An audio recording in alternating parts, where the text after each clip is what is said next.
오늘의 헤드라인 뉴스입니다. 뉴욕 증시가 혼조세로 마감했습니다. 빅테크와 반도체 등 기술주 약세가 이어졌지만 연방정부 셧다운 해제 기대감에 우량주 중심의 투자 심리가 회복됐습니다. 임시 예산안이 하원 표결을 통과해 트럼프 대통령 서명만 남은 상황입니다. 미국 빅테크들이 AI 인프라 구축을 위해 대규모 회사채 발행에 나섰습니다. 시장은 채권 중심의 자금 조달 구조에 대한 우려와 함께 AI 버블 붕괴 시 부실 채권 위험이 커질 수 있다는 지적이 나옵니다. 달러원 환율이 7개월 만에 1,470원을 돌파하며 1,500원 선에 근접했지만 코스피는 상승세를 이어가고 있습니다. 전문가들은 고환율이 이제 뉴 노멀로 자리를 잡았다고 분석했습니다. 이창용 한은 총재 매파적 발언에 금리 인하 기대가 꺾이며 국고채 3년물 금리가 급등했습니다. 환율도 장중 1,470원대까지 치솟았지만 구두 개입성 발언 이후 진정세를 보였습니다.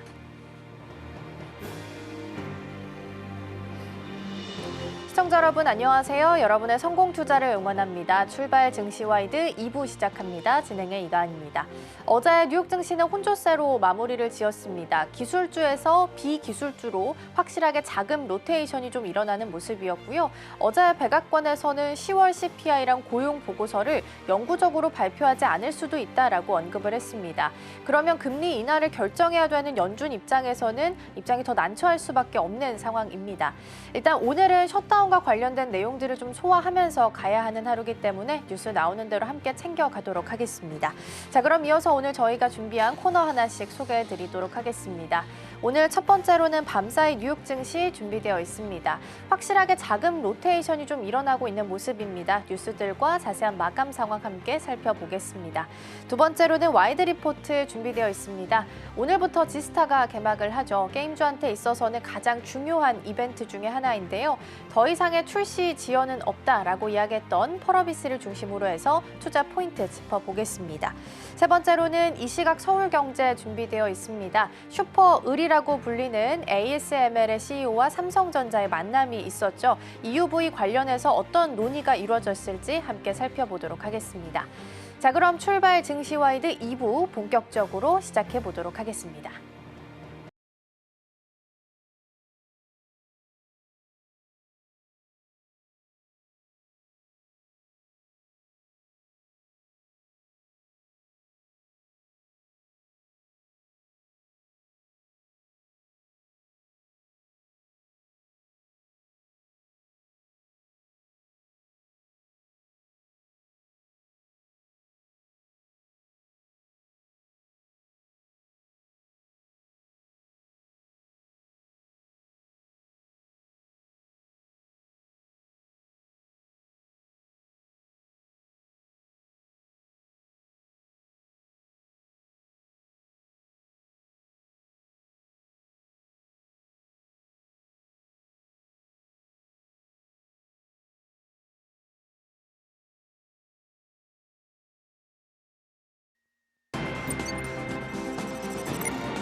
네, 월가의 베테랑이라고 불리는 야데니가 어제 CNBC와의 인터뷰가 있었습니다. 여기서 AI 매수의 기회가 바로 지금이다라고 언급을 했는데요. 닷컴 버블 때와는 확실히 다르다라면서 수익화에 대한 논란이 있지만 여전히 지금이 매수 기회다라고 강조를 했습니다.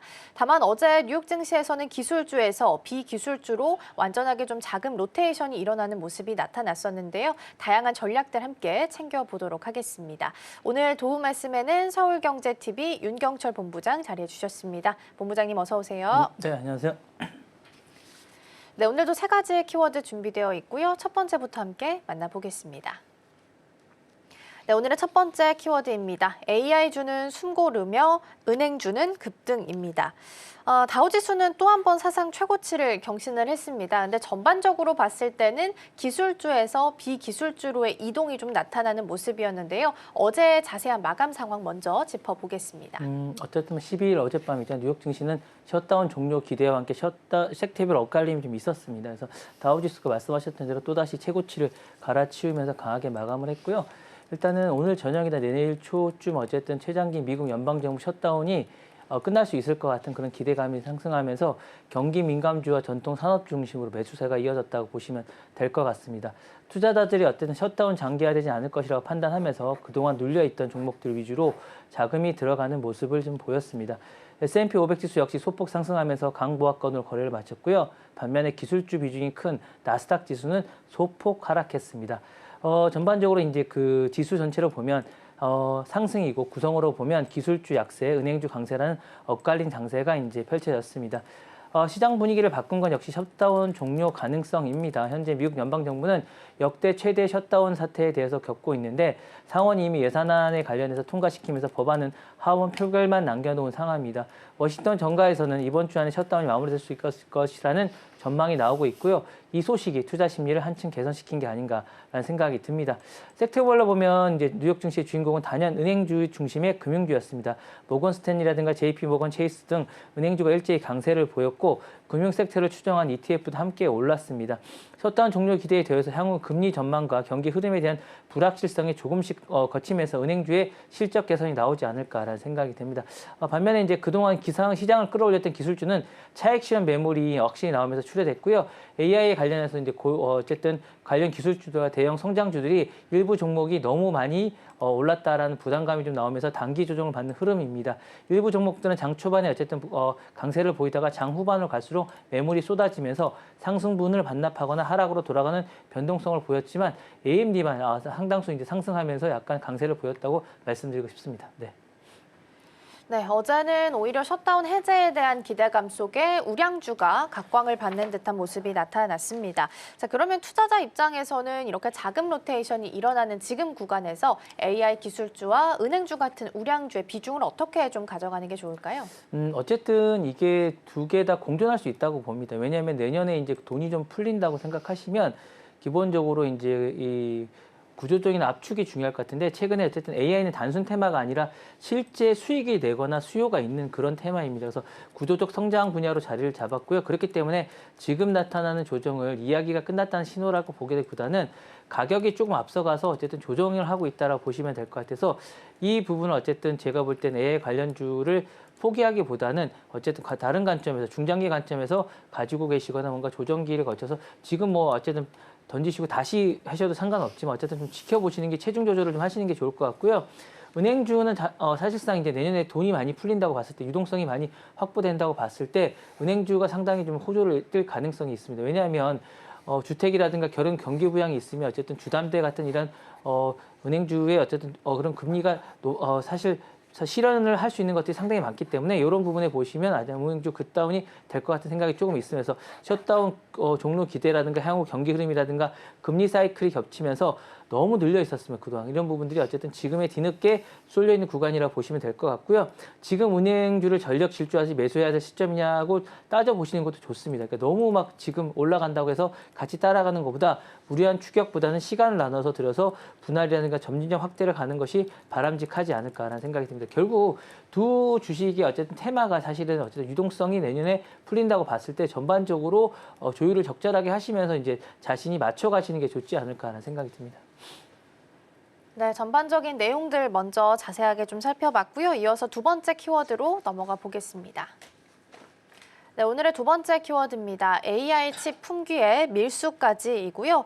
중국 정부가 이제 미국 반도체 수출 통제로 지금 궁지에 몰려 있는 상황이죠. 이런 가운데 중국 최대 파운드리 업체인 SMIC의 생산량 배분까지 직접 통제하기 시작했다고 하고요. 거기서 나오는 일부 부분을 화웨이에 우선 공급하라는 지시까지 내렸다고 합니다. 일단 자세한 내용부터 먼저 점검을 좀 해볼까요? 맞습니다. 이제 미국의 반도체 제재에 궁지에 몰린 중국이 이제 국가가 직접 칩 배분을 원래 이제 관리하는 단계로 돌아섰습니다. 원래는 이제 SMIC가 이제 중국 최대 반도체 위탁 파운드리 업체인데 원래대로 자기가 마음대로 배분을 할 수 있는데 중국 정부가 이거를 그렇게 하지 말고 중국의 대표적 어쨌든 반도체 회사인 그 전체적인 어쨌든 이 부분에 대해서 화웨이에 먼저 공급하라라고 이제 국가 대표 기업이죠. 화웨이에 우선 공급하라고 지시했다는 게 월스트리트 저널의 보도입니다. 화웨이는 이제 미국 제재 이후에 칩을 설계하고 SMIC의 제조 능력을 활용해서 스마트폰이라든가 통신 장비라든가 뭐 서버용 칩까지 자체 생태계를 키우려는 대표적인 기업입니다.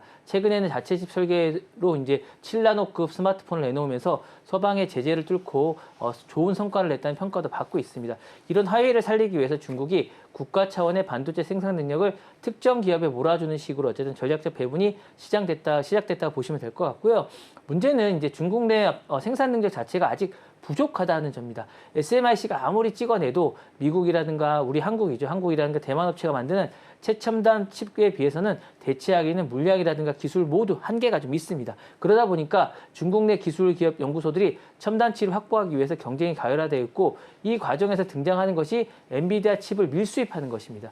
월스트리트저널과 여러 보고서에 따르면 일부 중국 연구소 기업들은 제3국을 경유하거나 장비 서버 칩을 숨겨서 들어오는 방식으로 엔비디아 A100이라든가 H100 같은 고성능 GPU를 우회 반입하고 있다고 합니다. 심지어 여권 하나로 들어가서 보따리 장수처럼 개인 수화물에 칩을 담아오는 웃지 못할 일도 있다고 하는데 그러다 보니까 한쪽에서는 결국 국가 주도의 SMI 칩을 이제 하회에 몰아주고 다른 한쪽에서는 부족한 칩을 암시장 그리고 보따리 장수를 통해서 구해오는 그림이 동시에 나타나고 있는데 이런 것들이 계속되면 어떤 효과가 나올지는 정말 궁금합니다. 그래서 미국의 실제 지금의 어쨌든 규제가 약간 효과를 보고 있는 가운데 중국의 어쨌든 AI를 향한 열망이 나타나고 있는데 어쨌든 이 현상이 되게 아이러니하면서 오픈 현상이 아닌가라는 생각이 듭니다. 네, 중국 정부도 일단 궁지에 몰린 상황이기 때문에 여러 가지 다양한 정책들을 일단은 내놓고 있는 것 같습니다. 근데 최근에는 젠스당 CEO가 이렇게 미국이 계속해서 중국을 옥죄기 시작하면 결국에는 중국이 AI 패권을 잡게 될 거다라고 언급을 하기도 했었는데요. 그럼 이러한 발언이 미중 반도체 정책에 있어서는 어떤 영향을 줄 수 있을까요? 말씀하신 그 질문은 두 축으로 나눠서 볼 수 있을 것 같아요. 미국의 규제가 정말로 중국 기술 발전을 자극하고 있는가라는 첫 번째 질문이 있는 것 같고 두 번째는 말씀하셨던 젠스당의 공개 발언이 양국 결정권자들에게 어떤 메시지로 전달될 것인가라는 좀 살펴볼 필요가 있는데 먼저 규제적인 측면에서는 중국 발전에 대해서 자극을 하고는 있습니다. 근데 이게 뭐 정신력으로 따라올 수 있는 게 아니게 그러니까 중국 쪽으로는 나중에 따라오겠지만 먼 미래 얘기입니다. 그래서 지금 어쨌든 데이터 센터에서 수십억 달러에 어쨌든 이렇게 얘기하는데 궁극적으로는 제가 볼 때는 엔비디아 젠스당 CEO가 이렇게 얘기하는 건 자신들의 중국에서 팔고 있는 이런 GPU의 가격이라든가 이런 것들이 제재를 받게 되면 매출이 떨어집니다. 그래서 이 얘기를 하는 것이기 때문에 어쨌거나 이제 조정이 좀 필요하지 않을까라는 생각이 들고 중국에는 어쨌든 이렇게 하면서 자신들을 활용해서 미국을 압박하라는 메시지로 들리는 것 같아요. 이렇게 하면 자신들이 미국을 압박하라 이걸 가지고 그렇게 얘기하고 있는 것 같고 미국 측에서는 뭔가 뭐 완전히 막는 것보다 어느 정도 숨통을 쥐어주면서 조절하는 것이 어쨌든 윈윈할 수 있다. 어쨌든 중국이 그렇다고 해서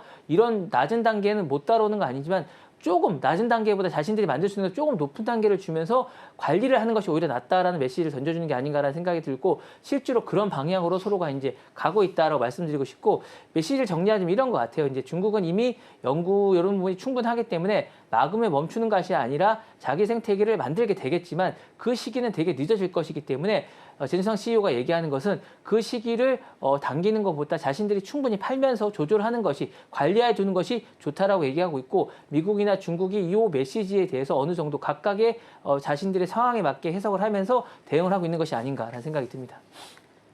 네, 미중 반도체 갈등과 관련된 내용까지 살펴봤고요. 이어서 세 번째 키워드로 넘어가 보겠습니다.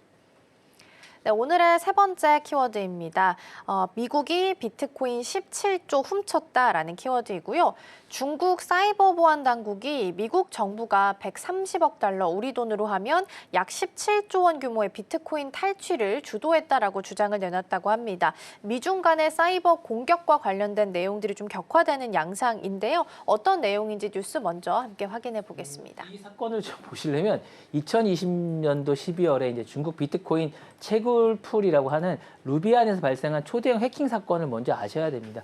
이 채굴풀에서 비트코인 12만 7,272개가 한꺼번에 털렸다고 해요. 유출됐습니다. 어쨌든 당시 가치로는 약 35억 달러고 현재 가치로 많이 올라서 그거보다 4배 정도 올랐습니다. 130억 달러 정도 될 것 같은데 그럼 우리나라 돈 17조 원 정도 엄청난 금액입니다. 도대체 어느 정도 금액인지 가늠이 잘 안 됩니다. 역대 최대급 암호화폐 도난 사건 중에 하나인데 중국은 이 배후로 어쨌든 미국으로 보고 있습니다. 미국이 국가 단위에서 이걸 했다라고 생각하고 있고 더 이제 의심스러운 건 이 코인이 죄송합니다. 이상하리만치 수년간 거의 움직임이 없다가 지난해 2024년도 조용히 다른 지갑으로 옮겨졌고 블록체인 분석 업체들은 이 지갑들이 미국 통제가 되는 주소로 분류됐다고 하는데 이 지갑의 소유자가 이제 이렇게 보는 거예요. 비트코인의 실소유자가 캄보디아 프린스 그룹의 첸즈 회장이라고 특정하고 있습니다. 그래서 이게 이제 이렇게 되는 거죠. 미국 정부가 2020년 해킹 단계부터 관여해서 이 비트코인을 훔쳐낸 다음에 나중에 지금 이제 법 집행이라는 이름으로 첸즈 회장의 그쪽으로 옮겨서 점유하고 있다라고 주장하고 있는 겁니다. 그래서 도둑이 도둑질로 얻은 비트코인을 다시 뺏는 격이라고 이제 비난하고 있다라고 말씀드리고 있는데 미국 정부 입장은 다릅니다.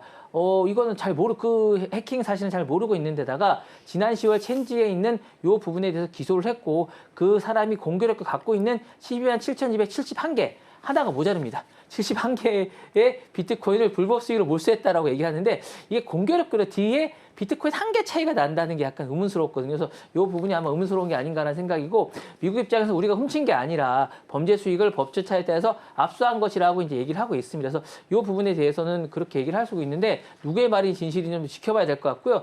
문제는 중국이 왜 이 시점에서 그리고 이 사건을 두고 미국을 공개적으로 비난하고 나섰을까라는 궁금증이 좀 있고요. 실제로 이게 그렇게 이루어졌는지라는 부분도 있습니다. 그래서 이거는 좀 더 시간을 갖고 서로가 어떤 주장을 하는지를 지켜봐야 되지 않을까라는 생각이 좀 듭니다. 네, 블룸버그 통신 기사를 우선 좀 살펴봤고요. 중국 쪽에서는 미국이 탈취를 했다라고 주장을 하고 있는 상황입니다. 그러면 미국 정부 입장에서는 왜 비트코인 압수 경위를 공개하지 않겠다라고 이야기를 한 걸까요? 이게 이제 어쨌든 파장이 좀 있기 때문에 그런 것 같아요. 미국이 중국 해떨들을 잇따라 고소하고 이런 부분들이 국가적 어쨌든 이게 약간 전략적이고 약간 이게 어쨌든 사이버상에 약간 문제가 좀 있다고 생각을 하고 있는 것 같아서 그리고 공개할 의무도 없다고 생각하고 있는 것 같습니다. 그래서 디지털 자산 영역에서 한 적도 없고요. 어느 나라도. 그렇기 때문에 이런 것들을 하는 게 아닌가라는 생각이 좀 들고요. 디지털 자산 영역에서 미국이 제3국에서 마음대로 입수하는 패권국이라는 이미지를 어쨌든 중국이 이렇게 부각시키려는 의도를 자신들이 딸려갈 필요가 없다라고 생각할 것 같아요. 왜냐하면 이런 것들이 어쨌든 비트코인 이런 부분들을 하다 보면 지갑을 또 공개하면 이런 암호화폐라든가 여러 가지 이제 정보들이 노출되기 때문에 할 필요가 없다라는 생각이 드는 것 같고 어쨌든 요게 12만 7천 개 정도 되면 전체 비트코인 공급량 0.6%면 엄청나게 많은 겁니다. 그래서 이게 차지하는 큰 규모고 이 코인을 누가 통제하느냐 디지털 자산에서 영향력이 직결되기 때문에 이 부분에 대해서 어쨌든 대응을 안 하고 있다라는 생각이 좀 들고 있고 정리하자면 이런 것 같습니다. 2020년 이제 루비안 채굴 발생한 이후에 이 부분에 맞서고 있는 상황 그리고 비트코인 디지털 자산에서 누가 주도권을 가질 것이냐는 전쟁으로 보시면 될 것 같고요. 결국에는 미국은 아마 무대응으로 계속 가지 않을까라는 생각이 들고 비트코인 탈취 사건 하나를 두고 이제 양측이 엇갈리고 내고 있는데 결국엔 이걸 길게 보면 단순히 누가 훔쳐갔냐 아니냐 이런 논란이 아니라 이 비트코인과 사이버 안보라든가 탈취 사건을 두면서 요 주도권을 누가 지느냐의 전쟁으로 보셔야 되지 않을 것 같고 그 시발점이 이걸로 이제 시작하는 게 아닌가라는 생각이 듭니다. 네, 미국은 일단 압수 경위에 대한 답변을 좀 회피하는 모습이 나타나고 있고요. 이로 인해서 미중 금융 패권 경쟁에 미칠 영향까지 함께 살펴봤습니다. 자, 이렇게 해서 세 가지 키워드 마무리해보고요. 본부장님과는 여기서 인사 나누겠습니다. 오늘 말씀 고맙습니다. 네, 감사합니다.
증권가들이 바라보는 종목에 대한 시선들 함께 살펴보겠습니다. 와이드 리포트 시간입니다.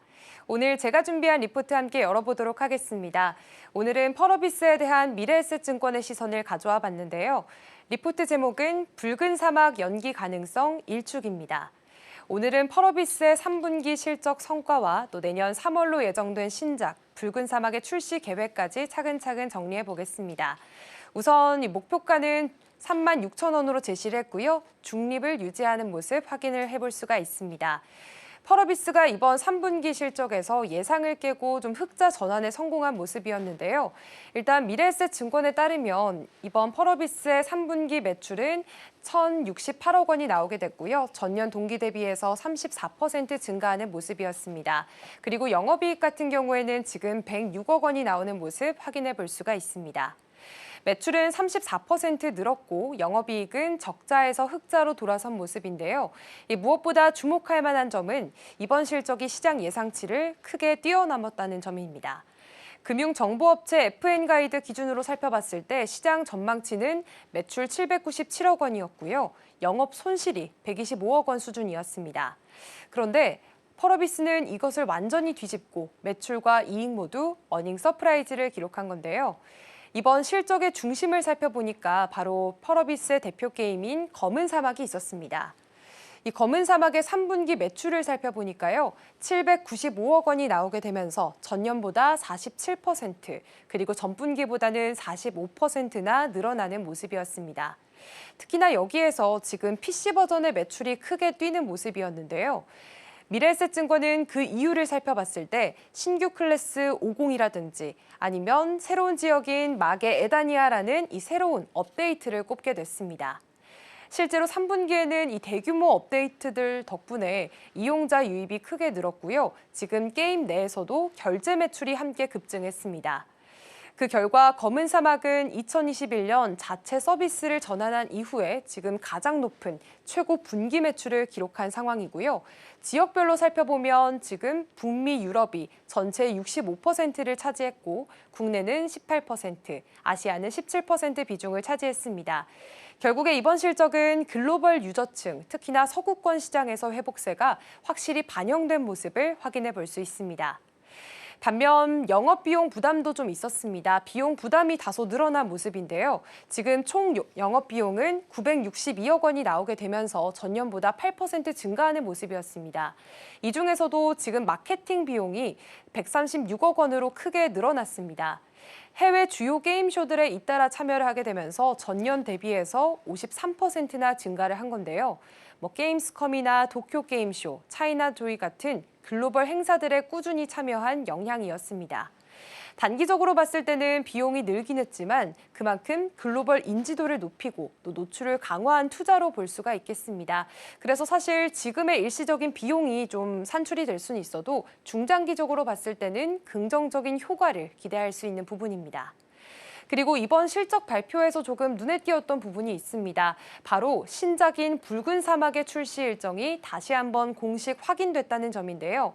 펄어비스는 컨퍼런스 콜에서 이렇게 이야기를 했습니다. 지금 붉은 사막을 2026년 3월 20일에 출시할 것으로 확정을 했다라고 밝혔습니다. 이건 지난 9월에 소니의 스테이트 오브 플레이 행사에서 공개했던 일정과 똑같고요. 펄어비스는 이미 사전 예약을 시작한 만큼 계획대로 출시를 하겠다는 입장을 재확인했습니다.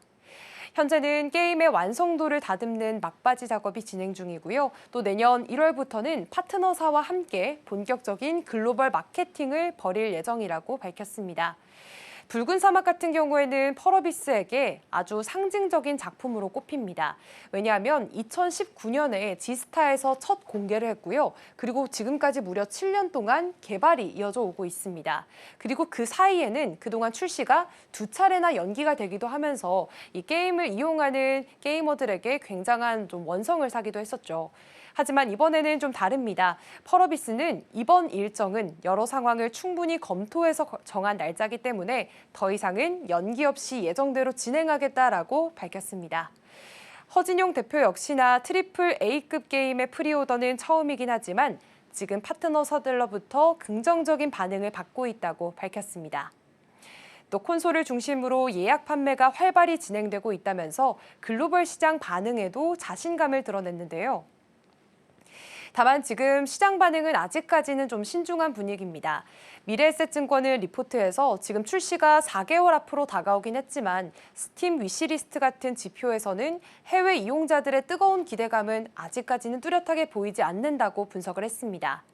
결국에 지금 검은 사막의 반등 자체는 긍정적이긴 하지만 이 붉은 사막의 흥행을 기대하기에는 아직까지는 이르다는 겁니다.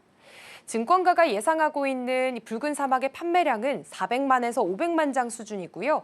미래에셋증권은 그중에서도 400만 장을 기준으로 보고 있습니다. 이 수치는 결코 적은 수치는 아닌데요. 비슷한 장르의 글로벌 트리플 A급 대작과 비교를 하더라도 상당히 높은 목표치인 걸 알 수가 있습니다.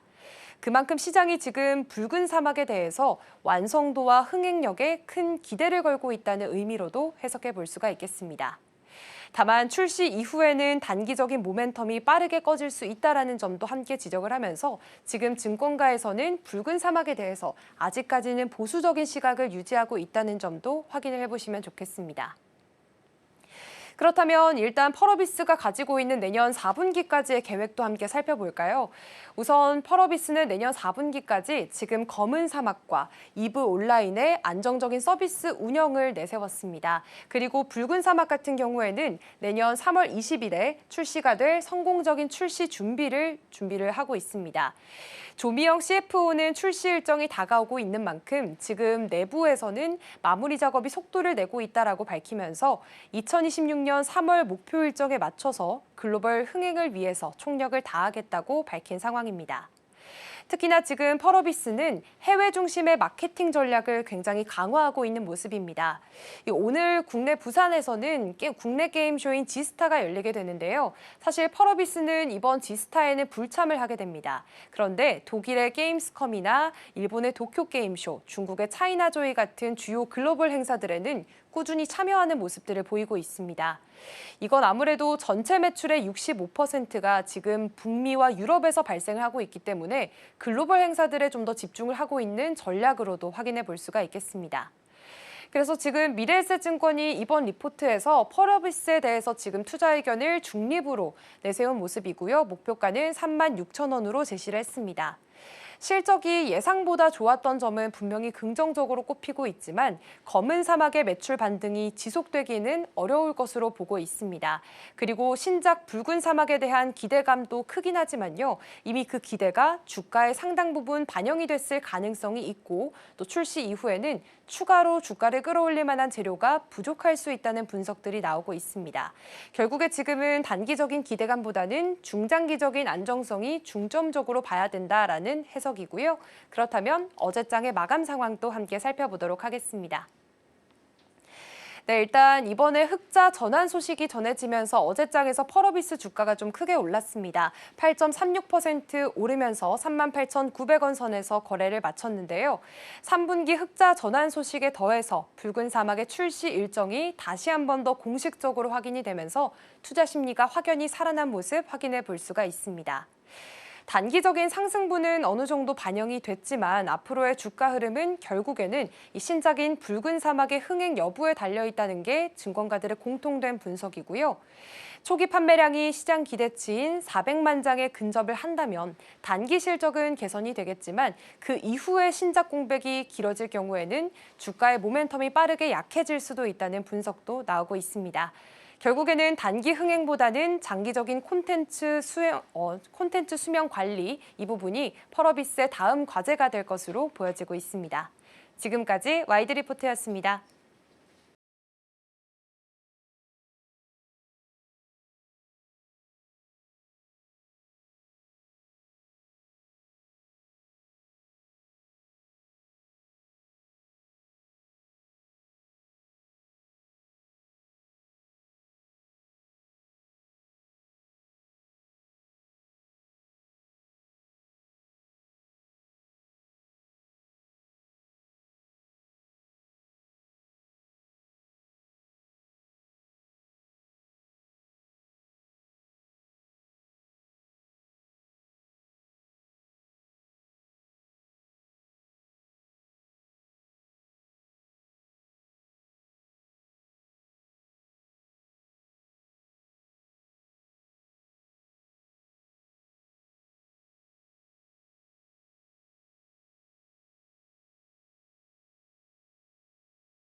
네, 시시각각 변하는 시장 흐름, 서울경제는 어떤 뉴스에 주목하고 있을까요? 이 시각 서울경제로 이어가 보겠습니다. 이승희 앵커 나와 계십니다. 어서 오세요. 안녕하세요. 네, 오늘도 세 가지의 키워드 준비되어 있습니다. 하나씩 살펴보겠습니다. 자, 먼저 우리가 슈퍼을이라고 부르는 ASML의 그리고 삼성전자와의 만남이 있었습니다. EUV 관련해서 어떤 협력이 있었을지 살펴보겠고요. 대체거래소는 애초에 나올 때부터 평균이긴 하지만 한국거래소 전체 거래량의 15%를 초과할 수 없는 룰이 있었습니다. 이번에 이게 초과한 것으로 나오게 되면서 자세한 내용들 좀 살펴봐야 될 것 같고요. 오랜만에 포스코 홀딩스 쪽에서도 움직임이 좀 꿈틀댔습니다. 전기차 배터리 원료랑 관련해서 이 공급망 쪽을 좀 더 확보하겠다라는 의지로 해석을 할 수 있었는데 자세한 내용들 잠시 후에 함께 만나보겠습니다. 자, 그럼 첫 번째 키워드 ASML과 삼성전자의 만남부터 확인을 좀 해보겠습니다. CEO가 직접 한국을 찾아서 삼성전자 최고 경영진들을 좀 만났습니다. 이번 만남의 핵심은 어디에 있을까요? 네, 일단 이번 만남은 삼성전자와 ASML이 밀착 공조를 공식화한 선언으로 좀 풀이가 되고 있습니다. 이번 캠퍼스는 ASML이 2025년까지 총 2,400억 원을 투자해서 만든 아시아 핵심 거점입니다. 여기에는 EUV 장비 부품 재제조 센터 그리고 고객사 엔지니어를 대상으로 하는 트레이닝 센터가 함께 들어섰는데요. 여기서 주목할 점은 푸켓 CEO가 준공식 직후 삼성전자 부회장과 직접 회동을 했다는 점입니다. EUV 장비 공급과 유지 보수 그리고 차세대 기술 협력 논의 여러 방면들이 이루어졌는데요. EUV 장비는 반도체 회로를 그릴 때 빛으로 미세 패턴을 새기는 장비입니다. 가격은 한 대에 한 3천에서 5천억 원 정도 하고요. 공전 난도는 세계 최고 수준입니다. 이 ASML이 사실상 전 세계에서 이 부분에 있어서 독점 공급자이기 때문에 삼성 파운드리는 경쟁력의 핵심 파트너로서 부상할 것으로 보입니다. 푸켓 CEO는 이렇게 말했습니다. 화성 캠퍼스를 통해서 고객사 엔지니어 2,000명 이상을 매년 교육하겠다. 그리고 한국 반도체 허브와의 협력을 확대하겠다라고 말했습니다. 한마디로 이번 협력은 삼성전자와 ASML이 한 몸처럼 움직이겠다는 신호로 읽혀지고 있습니다. 네, 결국에 삼성전자 입장에서는 이 세계 최고 수준의 기술을 가지고 있는 장비 업체를 집 옆에 들였다라고 비유할 수 있겠습니다. 이번 협력이 삼성전자의 2나노 파운드리 전략, 요거랑은 또 어떤 연결고리가 있을까요? 네, 일단 이번에 캠퍼스를 완공하게 된다면 삼성의 이 나노 시대를 앞당기는 그런 촉매제가 될 수 있을 것으로 보입니다. 일단 현재 반도체 업계의 핵심 기술은 바로 하이 NA EUV, 노광 장비입니다. 기존 EUV보다는 더 정밀하게 빛을 모아서 미세한 회로를 생기는 장비인데요. 이 빛의 파장은 같을지라도 렌즈 성능이 40% 향상되면서 1.7배 더 미세한 회로를 그릴 수가 있습니다. 그런데 이 장비가 너무 귀하다는 게 또 문제입니다. 대당 고가에 달하고요. 1년에 극소량밖에 생산되지가 않습니다. 따라서 전 세계 반도체 기업들이 이 확보 경쟁을 벌이는 이유입니다.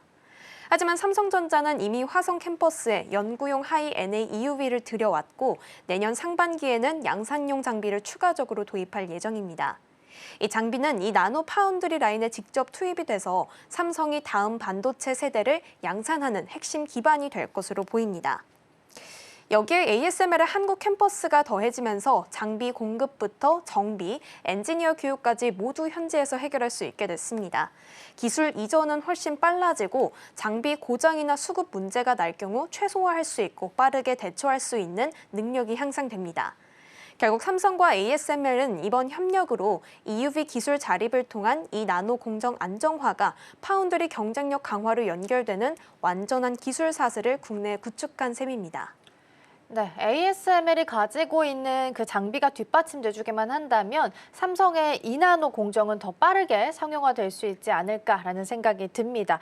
자, 그러면 삼성전자의 파운드리는 늘 아픈 손가락이긴 했는데 최근에는 그래도 긍정적인 소식들이 많이 들렸었거든요. 그럼 TSMC와의 격차는 어느 정도 좀 줄여가고 있는 걸까요? 네, 일단 파운드리 쪽만 살펴보더라도 확실히 반등 분위기가 나왔다라고 좀 볼 수가 있습니다. 일단은 3분기에 적자폭을 좀 이 부분에서 크게 줄였고요. 4분기에는 흑자 전환할 수 있는 기대감이 나올 정도입니다. 그 중심에는 바로 이 나노 공정의 본격 양산도 있었습니다. 삼성전자는 11월부터 이 나노 1세대 제품을 양산하기 시작했는데요. 대표 제품이 바로 엑시노스 2600입니다. 내년에 출시되는 갤럭시 S26 시리즈에 탑재가 되면서 삼성의 자체 칩 복귀이자 또 파운드리 기술력 신뢰 회복의 상징이 될 전망입니다. 그리고 미국 텍사스 테일러 공장에서도 2026년부터 2나노 공정 양산이 시작됩니다. 글로벌 고객을 위한 첨단 공정 수주 거점으로 활용될 예정인데요. 이 안에서 무엇보다 수율이 꾸준히 개선이 되고 있습니다. 올해 초까지만 해도 30% 수준이었는데 최근에는 50% 안팎까지 올라온 것으로 알려져 있습니다. 이제 TSMC와의 격차가 빠르게 좁혀지고 있다는 뜻입니다. 삼성은 여기서 멈추지 않고 테슬라나 애플, 엔비디아 등 글로벌 빅테크 기업과의 협력 확대도 가속화하고 있죠. 여기에 더해서 퀄컴과의 협력 재개 논의까지 이어지고 있습니다. 결국 삼성은 현재 이 나노 초격차 복귀의 판이 완성되고 있다라는 평가가 나오고 있습니다. 네, TSMC 같은 경우에는 엔비디아 공정 라인의 비중이 굉장히 높고 가격도 좀 올리고 있는 추세이기 때문에 상대적으로 삼성전자 파운드리가 좀 더 빛을 받을 수 있는 계기들이 좀 마련이 되고 있습니다. 앞으로 계속해서 수주 소식이 들릴 수 있기를 바라면서 첫 번째 키워드는 마무리하고요. 두 번째로 넘어가 보겠습니다. 대체거래소 넥스트 트레이드가 이제 출범한 이후에 처음으로 이른바 15% 룰을 넘기게 된 겁니다. 애초에 나올 때부터 이 룰이 좀 정해져 있었던 건데 이번에 이게 좀 빠르게 성장하다 보니까 그러니까 규제에 좀 걸렸다라고 보실 수 있겠습니다. 자, 그러면 정확하게 15% 룰이 어떤 건지 여기서부터 좀 출발을 해볼까요? 네, 일단 시작점은 넥스트레이드가 지금 출범 8개월 만에 점유율 그 15%를 넘어선 첫 사례가 된 것으로 보여집니다. 현재 우리 자본시장법은요, 이 대체거래소의 최근 6개월 평균 거래량이 한국거래소 전체 거래량의 15%를 넘을 수 없다고 규정하고 있습니다. 이 기존 거래소의 기능을 흔들리지 않도록 정해둔 상한선인데요. 그런데 넥스트레이드의 5월에서 10월 평균 거래량은 2억 1,680만 주, 한국거래소의 13억 8,465만 주 대비 15.6%로 나타났습니다. 시장을 빠르게 키워온 만큼 거래 비중이 예상보다 빠르게 불어났고요. 결국 법으로 정한 선을 처음으로 넘긴 겁니다. 이 규정상 한도를 넘기면 2개월 동안의 자율 해소 기간이 주어지게 됩니다. 이 안에 스스로 거래 비중을 낮춰야 하고 12월 말까지 조정하지 못한다면 금융당국의 제재 대상이 됩니다. 사실 넥스트레이드는 출범 당시부터 거래량이 워낙 빠르게 늘어서 언젠가는 15%에 닿을 것이다라는 이야기가 많이 나왔는데요. 결국 그 성장의 속도가 예상보다 더 빨라지면서 연말까지 거래량을 줄여야 하는 상황이 찾아왔습니다. 네, 15% 룰을 간단히 좀 정리를 하면 6개월 평균 전체 거래량을 계산을 해서 한국거래소 대비해서 이 전체 거래량의 15%를 초과할 수 없다라는 룰로 보시면 되겠습니다. 그러니까 생각보다 너무 잘 돼서 15%룰 초과를 생각보다 빨리 달성했다라고 정리해 볼 수 있을 텐데요. 그럼 이제 중요한 건 이렇게까지 갑자기 거래가 늘어난 이유도 중요할 것 같습니다. 그 배경은 어디서 찾아볼까요? 일단은 정확히 좀 두 가지로 정리를 해볼 수가 있겠습니다. 일단은 10월에 폭등장이 먼저 차지하고 있는데요. 코스피가 불과 한 달 만에 3,450선에서 4,100선까지 19% 빠르게 상승을 했죠. 거래량 자체가 시장 전반적으로 폭발을 했습니다. 근데 여기에 넥스트레이드만의 거래 구조까지도 한몫을 했다고 합니다. 이 정규장이 아닌 시간대에도 거래가 가능했다라는 특징 때문인데요. 한국거래소는 오전 9시부터 오후 3시 30분까지만 열리지만 넥스트레이드는 그 전후로 프리마켓과 애프터마켓이 열리게 되죠. 그런데 10월 들어서 이 시간대 거래가 폭발적으로 늘었다고 합니다. 특히 한미 정상회담이 있었던 10월 들어서 더 이 현상이 심화됐다라고 하는데요. 넥스트레이드 애프터마켓의 거래량이 10월 29일에 평소의 3배 수준이었다고 합니다. 그리고 다음 날에는 FOMC 회의와 그리고 엔비디아의 5조 달러 시총 돌파 이야기까지 겹치면서 프리마켓 거래량은 7만 5천 주로 치솟았습니다. 결국 이틀 연속 장전과 장후 거래 집중이 이어지면서 넥스트레이드의 평균 거래 비중이 15% 선을 넘어서는 계기가 됐습니다. 여기에 글로벌 이벤트나 에이펙 정상회의와 같은 증시 변동성들이 꾸준히 반영이 됐기 때문에 시장 변동성이 좀 생기게 됐고요. 이러한 상황들이 지속되면서 넥스트레이드 거래가 폭발하는 구조가 드러난 셈입니다. 사실 처음에 등장했을 때만 해도 이게 잘 될까 싶었던 분들이 많이 계셨을 텐데 이 15% 룰을 초과할 만큼 거래량이 급증했다라는 부분이 눈에 띕니다. 자, 일단 15% 한도를 넥스트 트레이드가 다시 맞춰야 되는 상황이 됐습니다. 그럼 궁금한 건 만약에 이걸 맞추지 못하면 그 이후의 상황은 어떻게 펼쳐지게 되는 걸까요? 네, 일단은 현재 상태로만 봤을 때는 사실상 거래량 비상체계다라고 좀 볼 수가 있습니다. 최근에 넥스트레이드는 최근 몇 달 동안 거래 종목을 직접 줄이는 방식으로 대응을 하고 있는데요. 8월에는 79개, 9월에는 66개의 종목을 줄였습니다. 이번에는 더 강력하게 조이고 있습니다. 코스피 200과 코스닥 150 주요 종목, 대형주 거래까지 일부 중단했는데요. 좀 예로 봤을 때는 카카오나 에코프로와 같은 20개의 종목의 거래가 좀 중단이 된 바가 있고 그중 17개가 대표지수 편입 종목입니다. 그동안은 거래가 좀 적은 중소형주만 줄였다면 이번에는 핵심 종목까지 손대게 됐습니다. 현재 거래 가능한 종목은 출범 초기 800여 개에서 630개 수준으로 축소됐다고 하는데요. 넥스트레이드 측은 12월까지 비중을 14% 초반으로 낮추겠다라고 밝혔습니다. 하지만 시장 변동성이 크면 이 부분은 언제든지 거래량이 다시 튈 수 있는 영역입니다. 만약에 연말 기준으로 비중을 좀 줄이지 못한다면 금융당국의 시정 명령, 사업 제한, 심하면 일부 거래 정지까지 내려질 수가 있습니다. 따라서 요즘 업계에서는 넥스트레이드의 연말은 거래량 줄이기 전쟁이다라고 말이 나오고 있습니다. 그런데 요즘같이 사실 AI 기반 거래가 활발한 때에는 이 15% 룰이 여전히 현실적인지에 대한 의문이 생기기도 합니다. 이 부분이 바로 금융투자 업계의 핵심 논쟁인데요. 금융위원회는 시장 안전성이 완전히 검증되지 않았다면서 시장 전체 15% 룰은 그대로 유지해야 된다라는 입장을 보이고 있습니다. 다만 종목당 거래 비중 30% 제한 규정은 1년간 유예를 했습니다. 하지만 업계는 15% 룰은 구시대적인 발상이라고 반발합니다. 넥스트레이드가 새로운 시장 생태계를 만들고 있는데 그 15% 룰이라는 규제가 오히려 혁신의 속도를 늦춘다는 점입니다. 결국 안전성을 지킬 것이냐 혹은 혁신을 키울 것이냐 이 부분이 지금 한국 자본시장의 기로에 서 있는 모습입니다. 특히 미국과 유럽 같은 이런 국가들은 이미 ATS 거래 비중이 40에서 50%를 넘기고 있기도 하는데요. 결국 이번 사태는 한국 시장 구조가 어떻게 재편될 것인지 이 부분을 보여주는 상징적인 사건이라고 평가할 수가 있겠습니다. 네, 일단 연말까지 거래량 줄이기가 관건이다라는 말씀 주셨고요. 일단 대체거래소가 이렇게 거래량이 늘어나고 있는 상황이기 때문에 말씀 주신 것처럼 지금 제도도 조금씩 변화를 해줘야 되지 않을까라는 생각도 듭니다. 자, 두 번째 키워드까지 살펴봤고요. 이어서 세 번째로 넘어가 보겠습니다. 포스코홀딩스가 어제 호주랑 아르헨티나 리튬 광산에 투자한다라는 소식이 나왔습니다. 오랜만에 주가도 좀 튀는 모습이 나타났었는데 전기차에 들어가는 핵심 원료인 리튬을 좀 확보하겠다라는 의지로 보입니다. 투자 내용 자세하게 좀 짚어주시죠. 네, 일단 이번 투자의 핵심은 자본을 안정적으로 좀 구성을 하면서 지분까지 확보를 통해서 안정적인 조달에 이룰 것이다라는 목표를 가지고 있는 것으로 보입니다. 일단 먼저 호주부터 살펴보려고 하는데요. 포스코홀딩스는 호주 광산 기업인 미네랄 리소스가 새로 세운 지주사인 리튬코의 지분 30%, 약 1조 1천억 원 규모를 인수합니다. 이 지분으로 서호주에 있는 워지나 광산과 마운트마리온 광산에서 해마다 27만 톤의 리튬 정광을 안정적으로 받을 수 있게 된다고 합니다.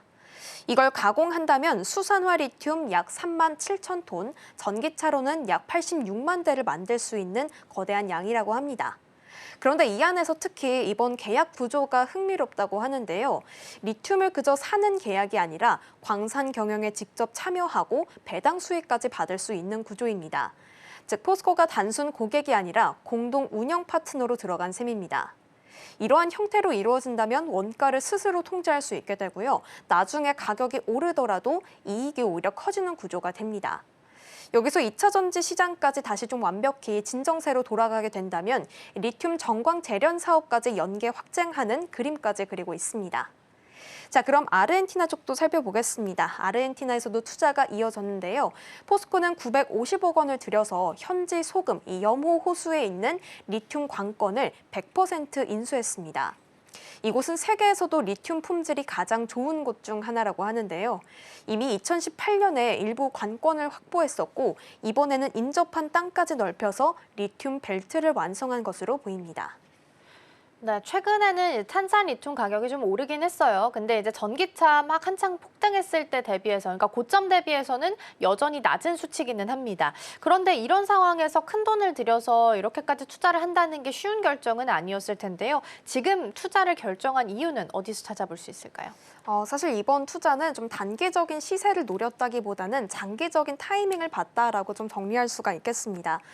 포스코는 최근 실적 설명회에서요, 현재 리튬 가격이 킬로그램당 8에서 9달러 정도 수준인데요. 내년에는 최대 15달러까지 늘어날 수 있다라고 좀 전망을 했습니다. 즉 지금이 바닥이다라는 판단 아래 싸게 자산을 확보해 두고요. 향후 가격 상승기에 마진을 극대화하겠다라는 계산으로 보여집니다. 여기에 대해서 공급망 해소까지 나타날 수가 있겠습니다. 현재 전 세계가 전기차 경쟁에 좀 뛰어들면서 이 리튬이 전략 자원으로 좀 취급이 되고 있는데요. 일대 어느 한 나라에서만 공급이 막혀도 배터리 산업 전체가 흔들릴 수 있게 되는 변동성이 큰 구조가 이루어지고 있습니다. 근데 그럴 때마다 포스코의 이익 구조도 영향을 받았었습니다. 하지만 이번처럼 직접 광산 지분을 확보하면 중간 유통 단계 없이 원가를 통제할 수 있게 되고요. 공급 안정성도 한층 강화될 것으로 보입니다. 게다가 이번 투자는 단기 거래가 아니라 장기 파트너십입니다. 호주 쪽은 리튬 정광 확보에 그치지 않고 조금 전에 언급드렸듯이 향후에는 재련 공정까지 단계적으로 참여할 계획이다라고 말씀을 드렸고요. 아르헨티나 쪽은 기존의 생산 인프라를 활용해서 리튬 가공 효율을 더 끌어올릴 수 있는 구조가 만들어집니다. 결국 이번 투자는 가격이 바닥일 때 매입을 해서 장기적인 조달망을 완성하고 결과적으로는 리튬 재련 사업을 확장하는 이 세 가지 단계를 동시에 겨냥한 선제적인 투자로 해석이 되고 있습니다. 네, 중장기적으로 봤을 때 꼭 필요한 투자였기 때문에 과감하게 좀 돈을 투자한 것으로 보이고요. 그러면 이번에 리튬 투자가 포스코의 중장기적인 목표에서 어떤 의미를 갖게 되는 건지, 어떤 변화를 우리가 좀 주목해 봐야 될까요? 네, 일단 이번 전략은 포스코가 미래적인 목표로 좀 설정을 한 부분에 정확히 맞아떨어지고 있습니다. 미래 비전 그 자체다라고 좀 볼 수 있을 것 같은데요. 포스코는 지금 이코어 전략, 즉 철강과 2차 전지 소재를 양대 축으로 두는 구조를 추진 중에 있습니다. 철강은 여전히 캐시카우지만 이제는 배터리 산업이 새로운 성장 동력이 된 건데요. 포스코 홀딩스는 이미 2030년까지 리튬 42만 톤, 고순도 니켈은 24만 톤, 양극재 100만 톤 생산 체계를 단계적으로 만들겠다라는 계획을 세워뒀습니다. 그리고 그 일환으로 아르헨티나 수산화 리튬 공장, 그리고 포스코 퓨처엠의 양극재와 전구체 공장까지 모두 연계가 되고 있는 상황입니다. 장인하 회장이 밝힌 대로 이건 단순한 사업 확장이 아니라 이제는 포스코가 제철 보국에서 소재 보국으로의 전환, 그리고 한국 2차 전지 산업의 기초 체력 강화다라는 의미로 보여지고 있습니다.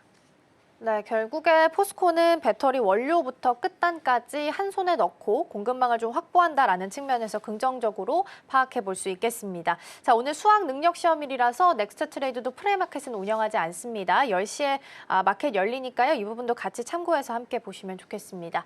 이 시각 서울경제는 오늘 여기서 마치도록 하겠습니다. 이승현 오늘 말씀 고맙습니다. 맞습니다.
개장까지 11분 남은 시점 스탁포인트 시작하겠습니다. SCTV 황민혁 전문가와 함께합니다. 안녕하세요. 네, 안녕하십니까.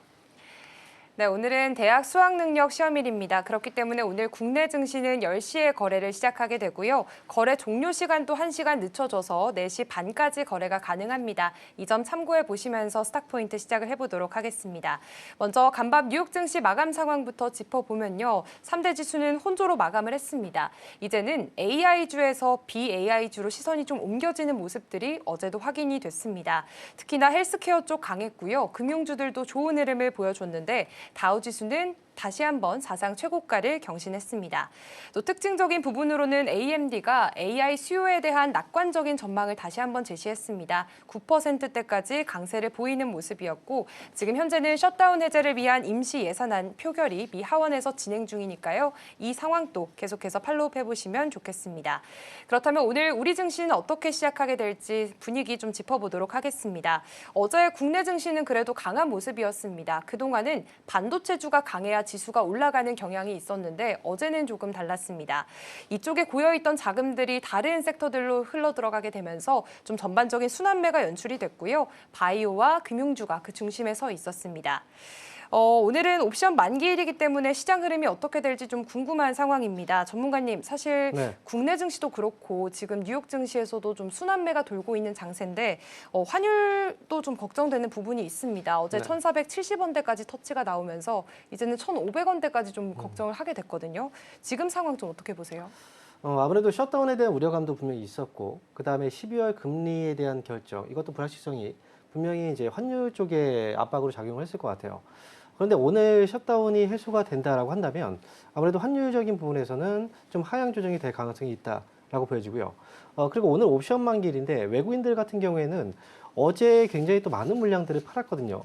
하지만 특이하게도 이 물량들을 기관 쪽에서 받았습니다. 외국인들이 4천억 정도의 매도 나온 반면에 기관 쪽에서는 거의 1조 가까운 매수가 들어왔거든요. 그런데 이제 외국인들은 이번 옵션 만기일 바로 오늘을 앞두고 시장은 하방에 베팅을 해놓은 상태였어요. 4,080포인트 아래쪽으로 계속 찍어 누르려고 하는 이 하방 입력이 있었는데 이걸 기관 쪽에서 이제 무마시켰다라고 볼 수가 있겠죠. 하지만 오늘 옵션 만기일 아직은 이제 장 끝날 때까지 흐름을 지켜봐야 되기 때문에 외국인들은 아마도 오늘 또 매도가 나올 가능성이 좀 있지 않을까라고 생각을 하고요. 그리고 오늘 셧다운 결과에 따라서 역시 오늘 시장 안에서도 종목들의 분위기가 또 개별적으로 살아날 가능성이 있어요. 그리고 이제 어제 같은 경우에도 보면 외국인들 쪽에서 대규모 매도가 나왔던 부분은 결국은 IT 쪽입니다. 그러니까 시장 지수를 좀 내릴 수 있는 그런 섹터가 바로 IT 쪽이기 때문에 그쪽을 집중적으로 매도가 지금 나왔던 상황이고요. 하지만 오늘 지금 옵션 만기일이 지나고 나서 이 포지션이 새롭게 또 잡히면 외국인들은 하방에서 다시 바꿀 수가 있거든요. 그러니까 오늘장 같은 경우에는 옵션 만기일 거의 후반부에 또 흔들림이 있을 수도 있고 장중의 변동성이 좀 있을 수 있다라고 보셔야 되고요. 그리고 지금 최근에 수급들의 이동을 보면은 외국인들이 IT 쪽을 매도를 했지만 어제 시장 안에서도 여러 가지 섹터에서는 매수가 좀 들어오는 모습들이 있었습니다. 그러니까 외국인들이 지금 팔고 있는 가운데서 분명히 사고 있는 업종들이 있다는 거죠. 그래서 지금은 순환매가 확실하게 좀 돌아가고 있는 장이기 때문에 그래서 순환매 과정에서 최근에 많이 또 빠졌던 소외됐던 종목들이 이번 시장에서 반등이 나올 수 있다라는 거 기억하셔야 되고 그래서 IT 쪽이라든지 이쪽에만 너무 치중해서 보지 마시고요. 지금은 외국인들이 이번에 또 매수를 하고 있는 순환매 안에서 어떤 종목들을 매수를 하는지 이걸 잘 눈여겨보셔야 될 것 같습니다.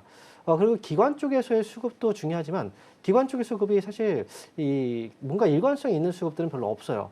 대부분 다 단기 수급들이 계속 들어오고 있기 때문에 아무래도 연말에 이제 연말 랠리에 대한 산타 랠리에 대한 기대감들 이걸로 인해서 지금 외국 기관들 쪽도 수급들은 아무래도 계속 이제 들어갔다 나갔다 하긴 하겠지만 결국 이제 매수 쪽으로 들어올 가능성이 굉장히 좀 높은 장입니다. 그러니까 지금 같은 경우에는 연말을 좀 앞두고 있는 상황에서 순환 매장 그리고 상대적으로 그동안 소외됐던 종목들 위주로 이 반등이 나올 수 있으니까 여러분들도 지금 시각을 좀 더 넓혀서 보시는 게 어떨까 이렇게 말씀드리도록 하겠습니다. 네, 일단 어제 외국인들의 매도 물량이 있었지만 국내에서는 기관이 좀 구원투수로 나선 모습이었습니다. 그리고 오늘 옵션 만기일이기 때문에 장 끝날 때까지 시장 상황을 좀 더 지켜보셔야 될 것 같고요. 셧다운 결과가 어떻게 이뤄지게 되는지도 계속해서 살펴보셔야겠습니다.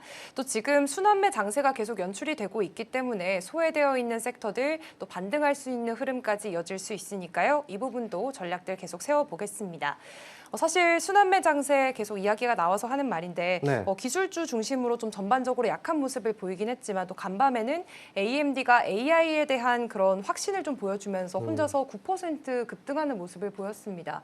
그렇다면은 이게 국내 반도체주들에게도 영향을 미치게 될까요? AMD 쪽이 사실 지금 가장 독보적으로 지금 시장 점유율을 갖고 있는 게 엔비디아죠. AMD는 이제 추격을 해야 되는 입장인데, 최근에 성장은 굉장히 성장폭이 굉장히 빠르게 성장하고 있는 회사 중에 하나입니다.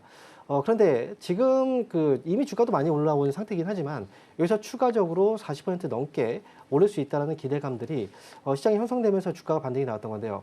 그렇다면 AMD 쪽과 관련해서 기업들을 보신다면 아무래도 하이닉스는 엔비디아 쪽에 거의 집중되어 있는 반면에 이 틈새 시장으로 삼성전자가 AMD라든지 브로드컴 쪽에 그동안의 관계를 해왔고 납품을 실제로 하고 있는 회사이기 때문에 AMD와 관련된 회사로 본다면 삼성전자 쪽이 가장 유력하지 않을까라고 생각을 하고 있거든요. 하지만 옵션 만기 전에 계속 외국인들이 이 IT 쪽으로 매도를 하고 있는 상황이기 때문에 어쨌든 조금 더 길게 본다면 삼성전자한테는 분명히 또 좋은 긍정적인 뉴스라고 보여지고요.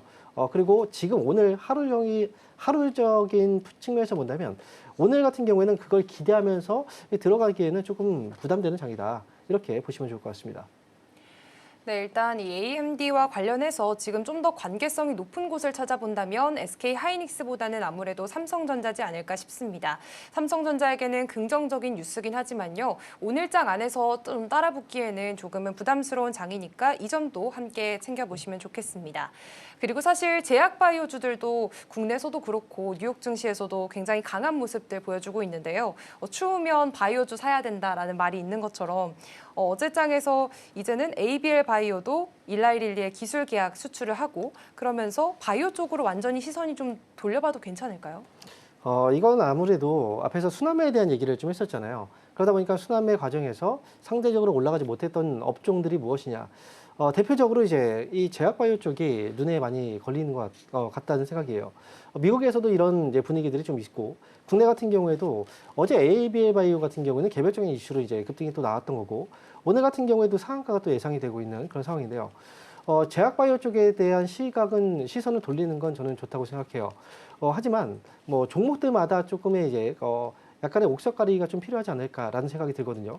아무래도 제약바이오 쪽 같은 경우에는 워낙에 좀 실적의 불안감을 좀 많이 갖고 있는 그런 종목들이 많기 때문에 가끔씩 이제 문제가 생기는 종목들이 또 발생을 해요. 그래서 그동안 제약업계 같은 경우에도 굉장히 오랜 시간 동안에 또 어려움을 겪었었고 실적적인 부분에서 분명히 또 긍정적인 실적을 내고 있지만 또 반면에 실적 때문에 굉장히 좀 내부적으로 악화되고 있는 그런 기업들도 있단 말이죠.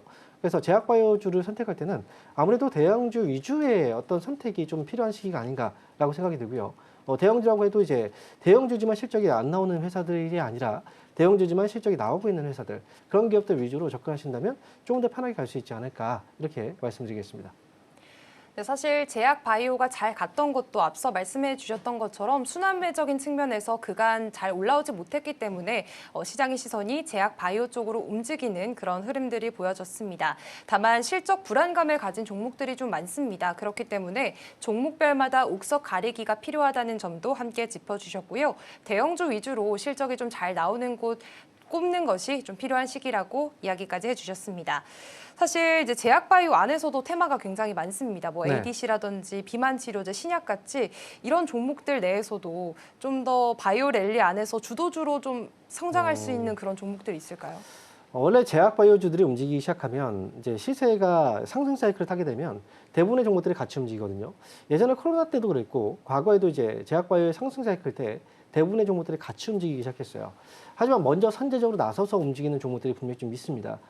지금 같은 경우에는 아무래도 비만 치료제 시장과 관련해서 관련 종목들이 굉장히 좀 많이 주목을 받았고 사실 그 종목들은 그동안 또 많이 움직이기도 했었어요. 국내 같은 경우에도 이제 지금 현재 이제 우리가 비만 치료제 같은 경우에도 국내 제약 업체들이 많이 개발을 하고 있는 그런 상황인데 특히나 최근에 한미약품에서는 그 지방을 이제 축소시켜 주면서 또 근육량을 늘려주는 이런 이제 치료제와 관련된 내용을 발표하기도 했었죠. 이런 획기적인 어떤 이제 발표를 했던 기업들 같은 경우에는 그동안 시장에서 또 주목을 다시 한번 받게 될 것 같은데요. 하지만 여기서도 이제 우리가 대부분 다 이렇게 비만 치료제 관련주들에 대해서만 좀 많이 시각이 맞춰져 있지만, 하지만 여기에서 또 새로운 시장들도 많이 분명히 또 성장 가능성이 있거든요. 특히나 이제 우리가 비만 치료 이제 비만과 같이 합병증으로 올 수 있는 게 바로 이제 지방간염인데 이와 관련된 시장 역시도 앞으로 굉장히 크게 성장이 예상되고 있고 미국에서 지금 FDA 승인이 한 2건밖에 없거든요. 그래서 이와 관련된 종목들도 한번 눈여겨보시는 것도 좋을 것 같습니다.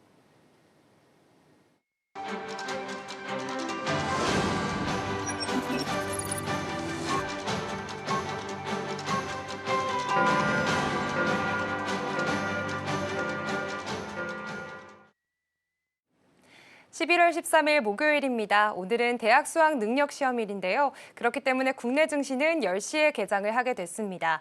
거래 종료 시간도 1시간 늦춰지게 되면서 4시 반까지 거래가 가능하니까요. 이 점도 참고해 보시면 좋겠습니다.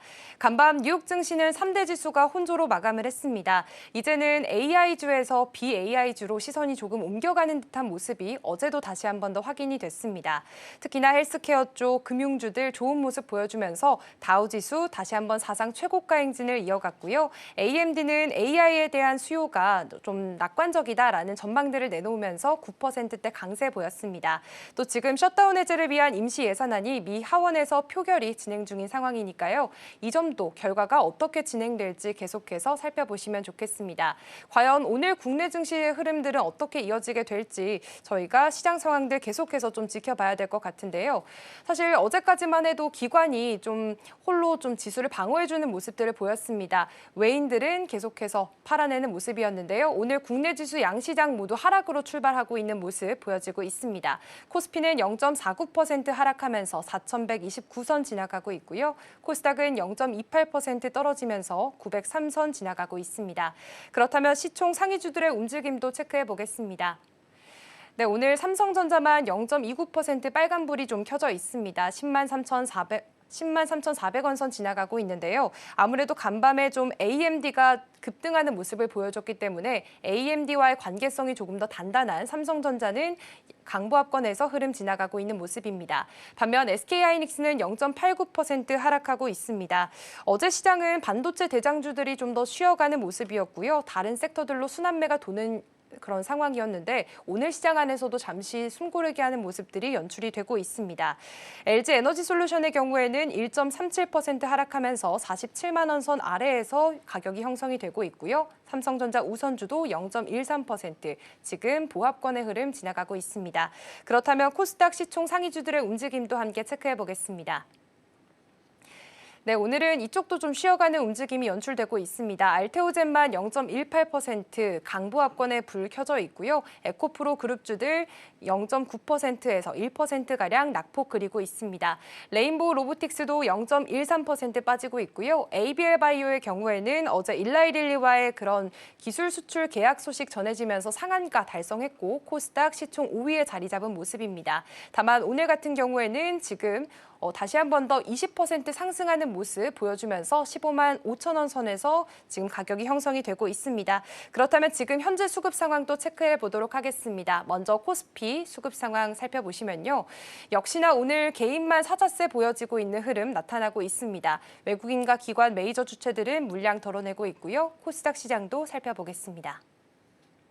네, 코스닥도 같은 모습들이 연출이 되고 있습니다. 외국인과 기관은 팔자세 그리고 개인은 매수 우위 보여주고 있습니다. 900억 원 가까이 지금 들어오고 있는 모습인데요. 오늘 코스피, 코스닥 양시장 모두 지금 하락으로 출발을 하고 있는 상태입니다. 앞서 말씀드린 것처럼 옵션 만기일이기 때문에 외국인들의 수급 그리고 기관들의 수급 모두 다 지금 마이너스로 찍혀 있다는 점 확인을 해보실 수가 있는데요. 전문가님 오늘 시장 분위기 좀 어떻게 해석해 보면 좋을까요? 사실 오늘 아침에는 특징주라고 볼 수 있는 그런 업종은 없는 것 같아요. 대부분 다 지금 하락으로 출발을 해놓은 상태고, 물론 이제 셧다운에 대한 기대감이 있는데 사실 기대감이라는 건 거의 확정되었다라고 지금 이미 내다봤었고, 그렇기 때문에 이제 선제적인 종목들의 상승이 분명히 나왔을 겁니다. 그래서 이런 기대감들보다는 아무래도 연말에 대한 기대감이 좀 더 크지 않을까. 지금 연준에서 12월 금리 결정을 앞두고 굉장히 좀 의견들이 충돌이 많이 있다라고 뉴스들이 나오고 있거든요. 그래서 12월에 금리를 인하를 하느냐 아니면 어떻게 이제 동결을 하느냐 이에 대한 결정은 그동안 셧다운 때문에 발표되지 않았던 이제 경제 지표들 이번에 셧다운 이후로 이제 경제 지표들이 발표가 될 거거든요. 그래서 그 부분들을 확인하면서 아마 이 연말 랠리가 좀 나오지 않을까라는 생각이 들어요. 오늘 같은 경우에는 국내 역시 외국인들의 매도가 나올 수밖에 없는 장입니다. 오늘 아침부터 해서 외국인들은 900억 정도 매도가 지금 나오고 있고요.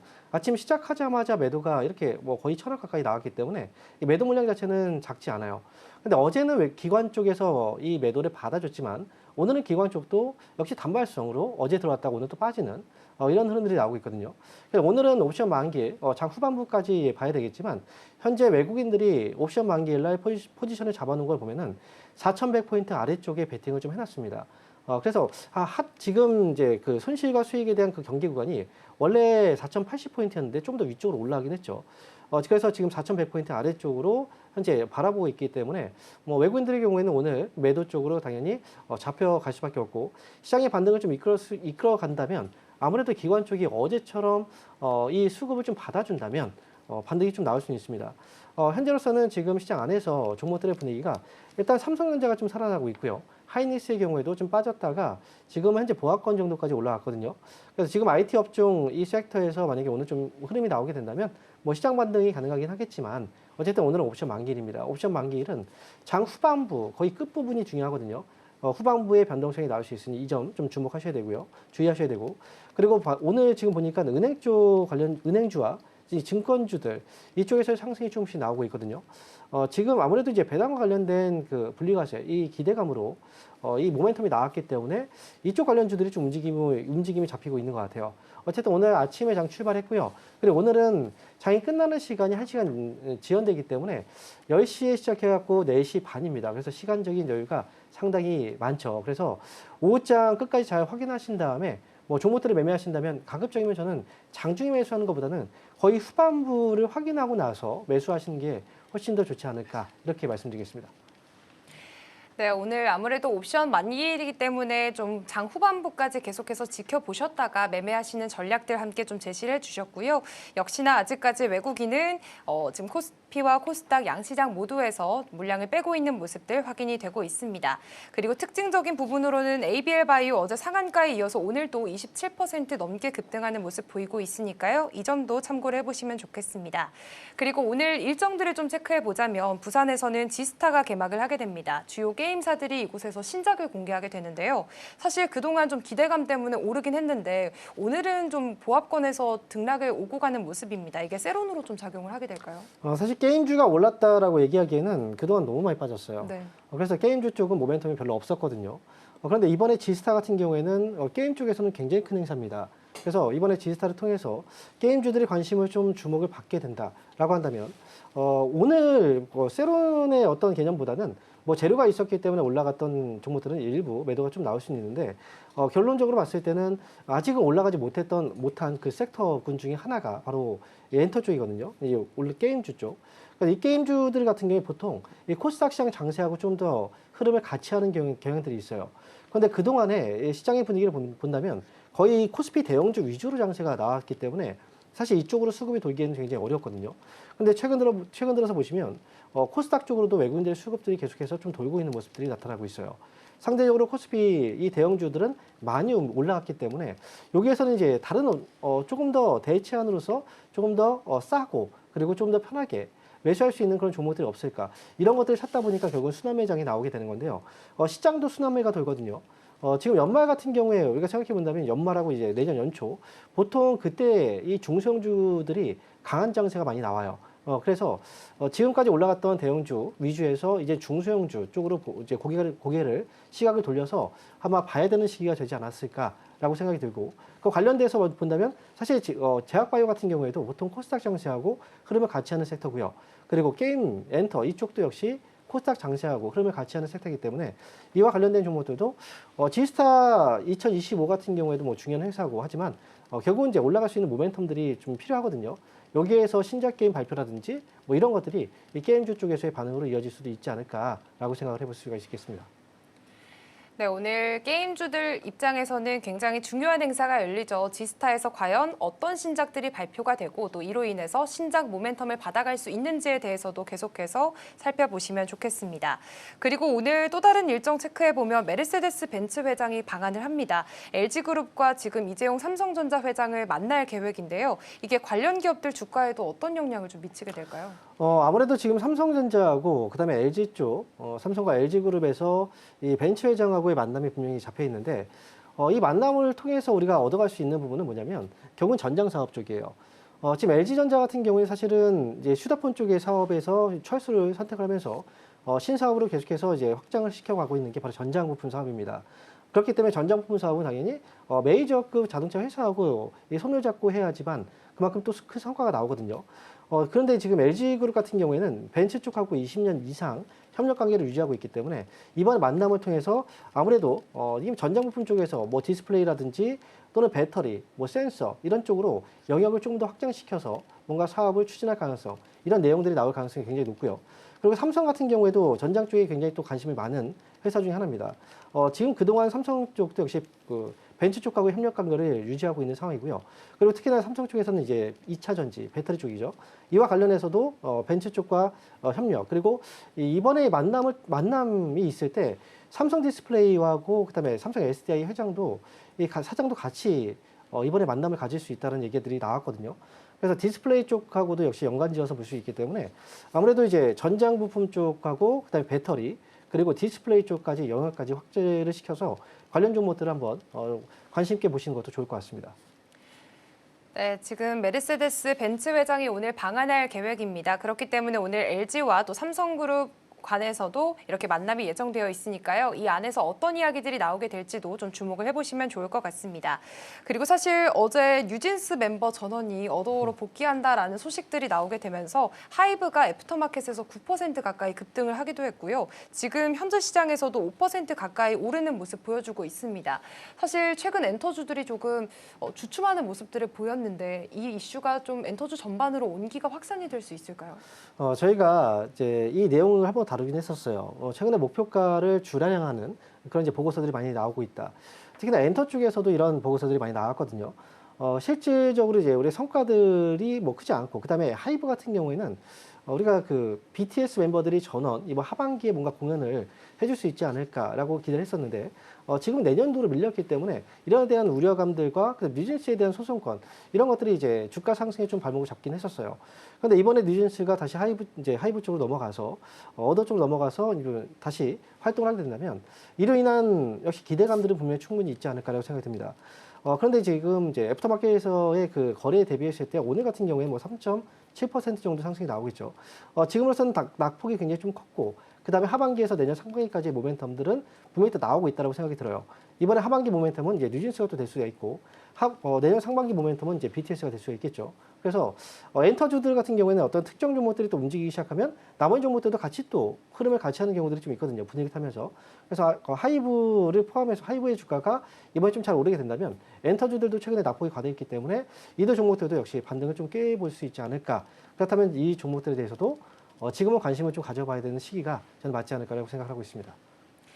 네, 일단 그래도 뉴진스 이슈가 하이브에게는 좀 긍정적인 모멘텀으로 작용을 하는 것 같고요. 다만 어제 애프터마켓에서 보여줬던 시세보다는 오늘은 좀 상승폭이 줄어든 모습을 보여주고 있습니다. 그래도 이번 하이브가 좀 더 실적에 대한 반등을 꾀본다면 엔터주 전체적으로도 온기가 확산될 수 있지 않을까라는 말씀해 주셨습니다. 그리고 사실 지금 화랑장이기도 하고 KB증권에서는 코스피가 뭐 7,500까지 간다 이런 전망들을 내놨습니다. 그렇다 보니까 자연스럽게 증권주로도 시선이 쏠리는 모습들 보여주고 있는데요. 최근에 증권주들이 실적 잔치를 벌이기도 했습니다. 이런 구조적인 게 계속해서 이어질 거라고 보실까요? 네, 증권사에서는 이제 실적 잔치를 하지만 개인 투자자분들은 실적 잔치를 못 합니다. 네. 이게 좀 아쉬운 건데 사실 주가가 올라가면 그만큼 증권주에 쏠리는 관심은 분명히 많아요. 그리고 그만큼 실적이 좋아진다. 우리가 은행주도 마찬가지잖아요. 금리가 올라가면 금리가 인상이 될수록 은행주들의 실적이 좋아집니다. 하지만 또 개인들은 그렇지 않죠. 어쨌든 주가가 그만큼 많이 올랐기 때문에 증권주에 대한 관심들이 많이 있었고 실적이 분명히 증가했습니다. 그리고 앞으로 코스피가 7,000포인트를 넘어간다라는 그런 이야기들. 사실 제가 볼 때는 지금 언젠가는 넘어갈 수 있겠죠. 언젠가라는 건 뭐 10년 후가 될지 20년 후가 될지 아직 모르는 거고. 그래서 지금 같은 경우에는 주가가 좀 많이 올라왔을 때 이 과도하다기보다는 주가가 상대적으로 많이 올라갔다는 건 누구나 다 알고 있는 상황이고 이런 상황에서 뭔가 이제 목표가를 좀 터무니없게 제시하는 경우들이 있는데 사실 그걸 이제 개인들한테는 희망을 품게 만들지만 결국은 그렇게 해서 시장은 계속해서 고점이 나왔었던 거거든요. 그래서 이번 시장도 역시 4,000포인트를 넘어갔는데 여기서 추가적인 상승이 나와줄 거라고 저도 생각을 하고 있긴 하지만 지금은 과도한 목표가의 상향 자체는 사실 경계해야 된다라고 생각이 들어요. 그리고 증권사 같은 경우에는 지금 실적이 분명히 좀 좋은 시기이기도 하고요. 그리고 연말에 연말 랠리라든지 또는 내년 상반기까지도 시장에 대한 긍정적인 어떤 이벤트들이 좀 남아있기 때문에 주가의 상승은 충분히 더 가능해 보인다라고 생각을 할 수 있고요. 증권주들의 경우에는 이번엔 역시 이제 배당 분리과세라든지 이런 것들 정책적인 부분에서는 분명히 추가 반등이 나올 수 있다라고 생각이 있기 때문에 일단 관련 종목들에 대해서는 관심이 좀 필요하긴 하지만 이 종목들을 장기적으로 보유하면서 코스피 7,000 이렇게 생각하시면서 장기적으로 가져가시는 건 위험하다라고 저는 말씀드리고 싶습니다. 네, 지금 아무래도 코스피가 계속해서 상승하고 있는 그런 흐름 속에서 과도한 목표가 상향들도 나오고 있는데요. 이 부분에 대해서는 좀 조심해야 될 필요가 있고 그래도 시장에서는 그래도 긍정적인 모멘텀이 남아있기 때문에 증권주를 비롯한 그런 다른 관련주들 시선을 돌려보는 것도 좋을 것 같습니다. 그리고 원달러 환율이 지금 7개월 만에 1,470원 선을 돌파했습니다. 이 점도 체크를 해보시면 좋겠습니다. 스탁포인트는 여기서 마무리하도록 하겠습니다. SCTV 황민혁 전문가와 함께했습니다. 고맙습니다. 네, 감사합니다.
네, 계속해서 캐스팅콜로 이어가 보도록 하겠습니다. 오늘 도움 말씀에는 퍼스트 프라임 리서치 손여로 팀장 자리해 주셨습니다. 팀장님 어서 오세요. 안녕하십니까. 네, 오늘 먼저 분위기 보기 전에 일단 예산안 셧다운 관련된 내용들 좀 보면요. 일단 43일째 이어지는 셧다운 종료하는 임시 예산안에 서명할 예정으로 지금 나옵니다. 트럼프 대통령이 오전 11시 45분에 서명식을 진행할 것으로 예상되는 것으로 보이고요. 그때가 이제 만약에 서명이 진행이 되면 공식적으로 셧다운 사태는 종료될 것으로 보입니다. 하원에서 표결을 오전 9시에 붙인 것으로 좀 전해지고 있는데 아직까지 별다른 소식은 좀 나오지 않고 있지만 하원 쪽에서는 공화당 의원들이 포진되어 있기 때문에 무난하게 통과될 것으로 보입니다. 일단은 11시 45분 서명식 진행 예정이니까 참고해서 함께 보시면 좋겠습니다. 자, 일단 전반적인 오늘 시장 분위기도 보겠습니다. 코스피가 보합에서 계속 오르락내리락 하고는 있는데 지금 강보합까지 오름 세션을 했고요. 코스닥도 강보합 지키고 있습니다. 다만 외국인 투자자가 좀 빼고 있어요. 그래서 전반적인 분위기 먼저 어떻게 해석하고 계실까요? 네, 안타깝습니다. 오늘 수능 날이지 않습니까? 저도 수능을 17년 전에 봤는데 이 수능 날일 때 좀 좋은 장세 나왔으면 좋겠는데 좀 아쉬운 모습이에요. 근데 앵커님께서 시장에 대한 전반적인 말씀을 해주셨는데 악재가 두 가지 있었다고 한다면 그 중에 하나는 마무리가 된 것 같다 이렇게 판단합니다. 네. 두 가지 악재를 한다면 어떤 셧다운 이슈랑 AI 버블에 대한 뉴스죠. 근데 셧다운 같은 경우는 앵커님께서 말씀하신 것처럼 이제 거의 찬성 쪽 예산안에 대한 찬성이 60% 넘어가면서 해제가 될 것이다라고 보고 있습니다. 근데 하락은 하락을 물고 오지만 상승은 상승을 물고 오지 않는 법인데 아무래도 AI 버블에 대한 우려가 많이 좀 사라져야 된다고 판단하고 있고요. 이런 매크로 변수를 제외하고 국내 시장의 특징으로 봤을 때는 삼성전자나 SK하이닉스라는 국내 탑2 대표하는 기업들의 호실적이 연속적으로 나오면서 외국인 투자가들의 매수세가 들어왔었는데 이 두 가지 뉴스가 나오면서 단기적인 차익실현 나오고 있습니다. 그래서 어떤 지수 상승과 거래대금 상승으로 인해서 뭐 증권주라든가 이런 모멘텀도 있지만 외국인의 매도세가 연속적으로 나오는 것은 조금 아쉬워요. 근데 외국인의 매도세가 나오는 것은 여전하지만 전약 후강 장세에 나오면서 오후장에는 외국인의 순매도가 줄어드는 경향이 있으니까 어떤 단기적인 관점보다는 모아가는 관점으로 현 시장을 바라봤을 때는 기회가 될 수 있을 것 같다. 그걸 좀 판단하고 있습니다. 네, 어떻게 보면 기회일 수도 있겠지만 그렇게 본다면 전략을 더 꼼꼼하게 챙겨가야 될 것 같긴 합니다. 그러면 환율도 잠깐 좀 체크를 해보겠습니다. 환율 같은 경우에 지금 개장 초반 대비해서도 계속 오르고 있네요. 1,473원 40전까지 지금 오르는 상황입니다. 계속 고공행진을 하고 있어요. 근데 셧다운 해제에 대한 기대감이 있고 지금 서명식에 대한 내용까지 구체적으로 나온 상황인데도 불구하고 이렇게 환율이 좀 오르고 있어서 일단 이 완벽하게 해제에 대한 내용이 나오고 나면 그때부터는 그래도 좀 안정세를 찾아갈 수 있을까요?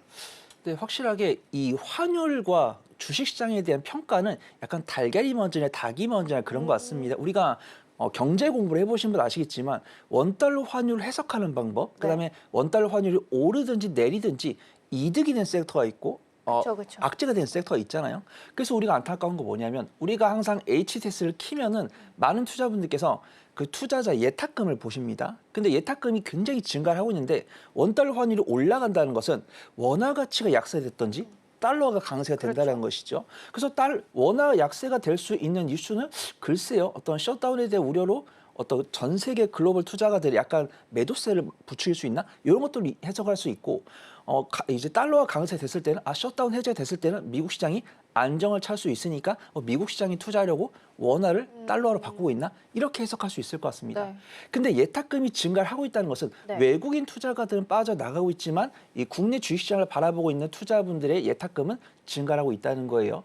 그래서 제가 일단 보수적으로 말씀드렸지만 긍정적으로 봤을 때는 미국에서 발생하고 있는 셧다운 우려가 완벽하게 해소가 됐을 때는 단기적으로는 우리의 원화가 달러로 바꿔가지고 미국으로 들어갈 수도 있겠지만 셧다운 해제가 완료가 됐을 때는 미국뿐만 아니고 이제 글로벌 투자자들 다 분산 투자한단 말이죠. 그래서 어떤 신흥시장뿐만 아니라 이제 메이저 시장에서 이제 신흥시장으로 들어올 수 있는 작은 순매가 나올 수 있다고 판단합니다. 그래서 현재 원달러 환율은 이런 긍정적인 뉴스가 나왔음에도 불구하고 조금 오르는 경향들이 있지만 이런 호재가 확실하게 나오고 투자분의 심리가 안정을 찾을 때는 다시 우리나라로 자금 유입될 수 있을 것 같다. 그걸 좀 판단하고 있습니다.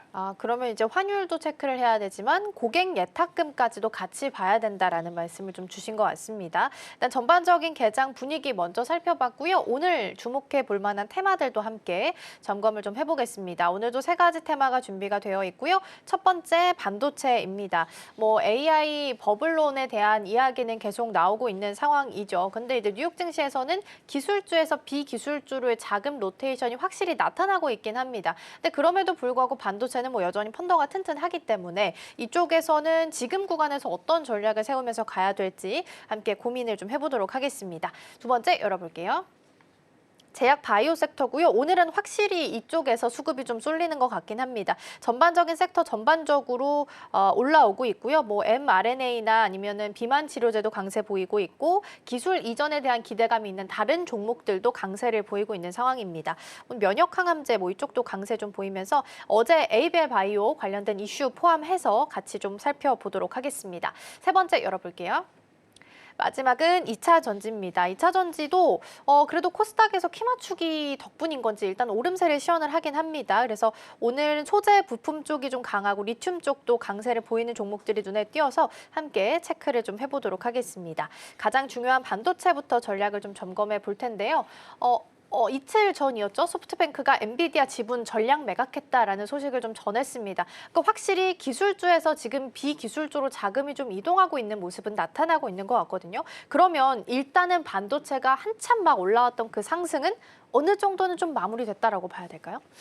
너무 우려할 필요는 없다라고 판단합니다. 약간 기계적인 움직임인 거죠. 우리가 투자를 진행했을 때 전환사채나 이런 거 이제 자금 이동 굉장히 좀 타이트하게 체크하시는 분 계시거든요.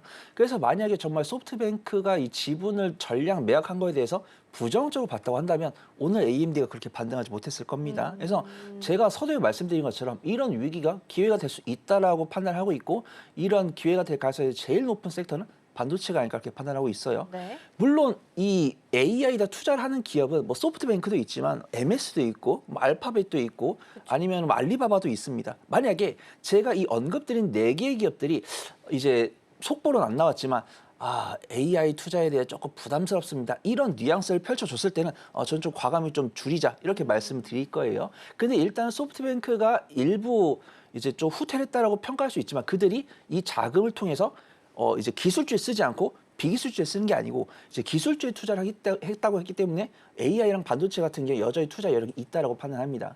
그다음에 반도체를 공부하신 분들 아시겠지만 현재도 이 메모리 반도체의 ASP 평균 인도 가격 같은 경우는 7개월 넘게 올라간 모습이고 지금 삼성전자랑 SK하이닉스 같은 경우는 전년 동기 대비 전분기 대비해서 실적이 잘 나오고 있으면서 글로벌 IB들이 만든 리포트에 따르면은 2026년까지도 이 사이클은 지속이 될 거다라고 판단하고 있어요.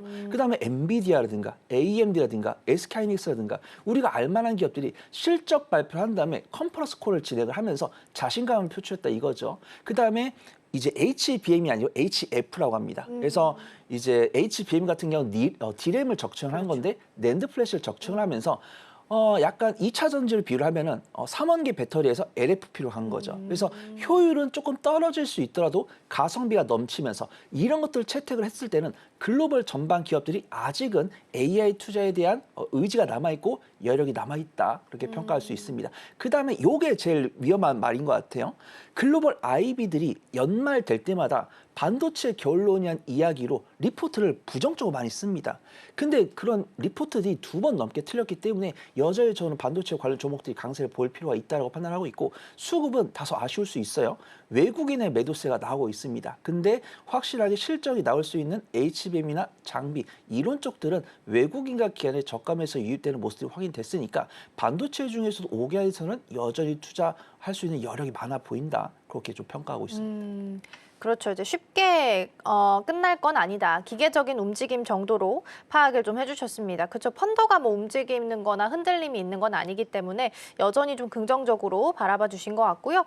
방금 전에 이제 하원 셧다운 종료 위한 최종 가결된 것으로 확인이 됩니다. 이제 이렇게 되면 트럼프 대통령의 서명만 남은 상황이고요. 앞서 말씀드린 것처럼 오전 11시 45분 정도 우리 시간 기준으로 이때로 예정되어 있으니까 오후장에서의 같이 내용들 체크하시면서 가셔야 될 것 같습니다.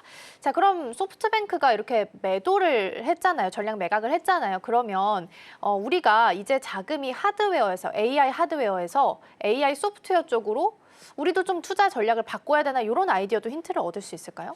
저는 좀 충분히 될 수 있다라고 판단합니다. 만약에 저는 뭐 소프트뱅크 이제 저도 이제 어떤 기업들 평가하는 저 개인만의 잣대가 있지만 글로벌 IB들도 소프트뱅크가 AI 투자를 하겠다고 했을 때 그들이 뭐 자금이 없는 회사는 아니지만 그렇죠. 우리가 알고 있는 은행주나 뭐 글로벌 IB 그들보다 좀 투자 여력이 적다라고 판단하고 있었거든요.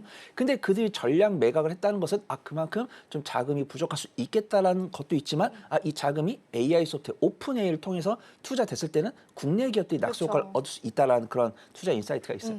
근데 아쉽게도 오픈AI한테 투자받은 돈을 국내 기업들이 뭐 이렇게 좀 오픈AI 자체가 우리나라 기업과 손을 잡으면서 투자할 수 있다면 얼마나 좋을까요? 근데 네이버랑 카카오 정도는 진짜 좀 오픈AI랑 손 잡을 수 있다고 판단됩니다. 네. 카카오 같은 경우는 챗 GPT를 탑재를 하기 때문에 실질적으로 수요가 있어요. 근데 우리가 알만한 기업들은 아마 그 자금이 거기까지는 안 올 겁니다. 그렇죠. 근데 아무래도 네이버랑 카카오가 어떤 오픈AI랑 손잡으면서 AI 소프트웨어를 개발한다고 했을 때 현재 우리나라 정부가 가만히 있지 않을 것 같아요. 이 AI 소프트웨어 육성하기 위해서 뭐 펀드를 한다든가 그런 기금을 모임했을 때 우리가 알고 있는 뭐 플리토라든가 아니면 한글과 컴퓨터, 뭐 엠로, 뭐 삼성 SDS 그쵸. 이런 종목들이 낙수 효과를 입을 수 있다고 판단하고 있거든요. 근데 오늘 제가 안타깝게도 제가 섹터를 한 10개, 15개 꼽아드리고 싶은데 네. 못 꼽았어요. AI 소프트웨어는. 그렇죠. 아까 리스트에 없었죠. 근데 이 AI 소프트웨어 같은 경우도 한 3일 정도 수급이 굉장히 좋은 모습입니다. 그래서 한글과 컴퓨터나 솔트룩스가 좀 변동성이 큰 모습들이고 플리토는 실적이 개선되면서 많이 좀 올라간 모습들이에요. 그래서 안타깝게도 저는 제가 시청자분들께 어떤 섹터를 투자를 해서 드라이빙을 걸기 위해서는 그 종목들이 실적이 나오고 있어야 되는데 AI 소프트웨어도 그렇고 로봇도 그렇고 실적을 확인하기 위해서는 조금 기다려야 된다. 근데 나는 기다리지만 주가는 움직이고 있기 때문에 나는 단기적인 변동성을 선호하지 않는데요? 라고 하신 분들은 하드웨어랑 반도체. 손 팀장이 그렇게 수급을 확인했는데 안타깝게도 탑3에 들지 못했지만 수급이 괜찮다고 난 좀 매매해볼까? 이러신 분들께는 AI 소프트웨어도 괜찮아 보인다. 그렇게 평가하도록 하겠습니다. 네, AI 관련해서 요즘에는 앞에 AI만 붙으면 계속 올라가는 움직임이 좀 나타나고 있는 것 같긴 합니다. 소프트웨어까지 아이디어 확장은 가능하겠지만 네이버, 카카오 정도로 좀 한계를 두고 보셔야 되지 않을까 싶습니다. 자, 그럼 2차 전지 쪽으로도 시선을 옮겨보겠습니다. CATL 생산 재개도 지금 리튬 값이 반등을 하고 있습니다. 2차 전지도 요 며칠 계속 좀 반등을 주고 있긴 하거든요. 본격적인 상승의 초입으로 우리가 판단을 할 수 있을까요? 그렇습니다. 제가 7월 말에 나올 때 2차 전지를 말씀드렸더라고요. 근데 그때 질문이 바닥인가요? 였습니다. 근데 이제 기술적 분석을 해보면 바닥은 확인한 게 맞죠. 그쵸. 우리가 알만한 기업들은 단기 고점 돌파해서 추가 상승이 나오는 상황입니다. 그래서 실적이 확인된 종목은 뭐 사실 뭐 에코프로나 뭐 LG 에너지 솔루션 이쪽이죠. 삼성 SDI나 뭐 LNF 이런 종목들은 이제 삼성 SDI 같은 게 적자폭이 나왔고 LNF 같은 게 흑자 전환 성공했고, 근데 에코프로 BM과 LG 에너지 솔루션은 호실적이 확인된 모습입니다. 그래서 확실하게 만약에 6월달과 7월달에 2차 전지를 투자를 하셨던 분들은 수익이 나셨다라고 판단하고 있고, 지금 2차 전지 관련해서 업황 개선이 보이고 있습니다. 근데 저는 아무래도 좀 드라이빙을 걸기 위해서는 저명한 글로벌 IB들이 내놓고 있는 리포트를 보면서 투자자의 투신 변화가 있어야지 드라이빙을 걸 수 있다고 하는데 아직 전기차라든가 이런 시장 동향에 대한 리포트는 없더라고요. 매일매일 체크는 하고 있습니다. 근데 우리가 그런 리포트가 나오기 전에 이미 알 수 있는 거는 전기차 판매 동향이라든가 이제 월별로 나오잖아요. 그다음 리튬 가격 같은 경우도 매일 확인할 수 있기 때문에 그런 것들을 통해서 추론을 할 수가 있는데, 일단은 이번에 그 전기차 기업 리비안이 호실적 발표했죠. 리비안이 호실적 발표했고, 현대차랑 기아 같은 경우도 어제 전년 동기 대비해서 좀 견조한 실적 보여주고 있고, 테슬라 같은 경우도 전기차 매출이 조금 줄었지만 ESS 같은 경우 실적 발표했고, 그다음에 가장 중요한 거 리튬 가격이죠. 그래서 뭐 톤당 뭐 8만 위안, 그다음에 이걸 킬로그램을 쪼개면은 약 65위안에서 71위안, 여기가 정말 거의 6개월 넘게 1년 넘게 횡보를 하던 구간인데 오랜만에 보니까 80위안 넘었더라고요. 그래서 킬로그램당 리튬 가격이 71위안을 넘어서 80위안 넘어가면서 리튬 가격이 상승하면서 관련 종목들이 상승할 수 있다. 그다음에 테슬라라든가 리비알, 현대차, 기아, 우리가 알만한 전기차 기업들이 실적이 견조하게 나왔고, 그다음에 테슬라한테 저는 개인적으로 고맙습니다. 테슬라가 이제 전기차 매출은 감소를 했지만 ESS 매출이 증가를 하면서 국내 삼성 SD, LG 에너지 솔루션은 거의 협업할 가능성이 100%죠. LG 에너지 솔루션한테 러브콜을 했었고, 그다음에 LG 에너지 솔루션이 감당 못하는 물량이 돼서는 삼성 SDI한테 맡길 가능성이 높다. 그다음에 국내 같은 경우는 에너지 고속도로를 삼성 SDI한테 수주를 줬습니다. 그렇기 때문에 국내 배터리 기업들이 전기차뿐만 아니라 ESS까지도 이제 어떤 물량을 가져갈 수 있다고 판단하고 있고, 지금 수급 동향도 외국인과 기관의 매수세가 들어오고 있고 기관의 매수가 높더라고요. 그래가지고 저는 만약에 단기적인 변동성을 선호한다라고 하신 분들은 리튬 관련주. 그래서 리튬과 양극재는 살짝 다릅니다. 양극재에 들어가는 원료를 만드는 기업들이 이제 리튬 기업들인데, 단기적인 변동성을 선호하신 분들은 리튬주. 나는 조금 안전한 게 좋습니다라고 했을 때는 양극재. 나는 서울경제TV 잘 이제 못 볼 정도로 본업이 바쁩니다라고 하신 분들은 배터리 관련 종목들 보시면 좋을 것 같다 판단하고 있습니다. 네, 그러게요. 2차 전지도 이제 본격적인 상승을 좀 바닥을 잡고 올라오는 움직임 나타나고 있다라는 말씀 주셨습니다.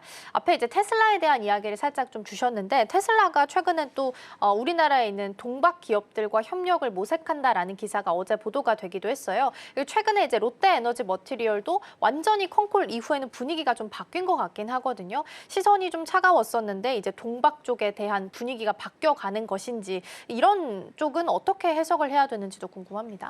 네, 확실하게 일론 머스크 CEO한테 고맙습니다. 일단은 그 임상 안 이제 이제 월급 안까지 통과가 되면서 네. 일론 머스크 CEO가 테슬라에 더 이제 애정을 가질 것 같다 이런 생각이 드는 가운데 테슬라에서 우리나라 기업들 손을 내밀어 주니까 고맙다라고 판단하고 그렇죠. 있고요.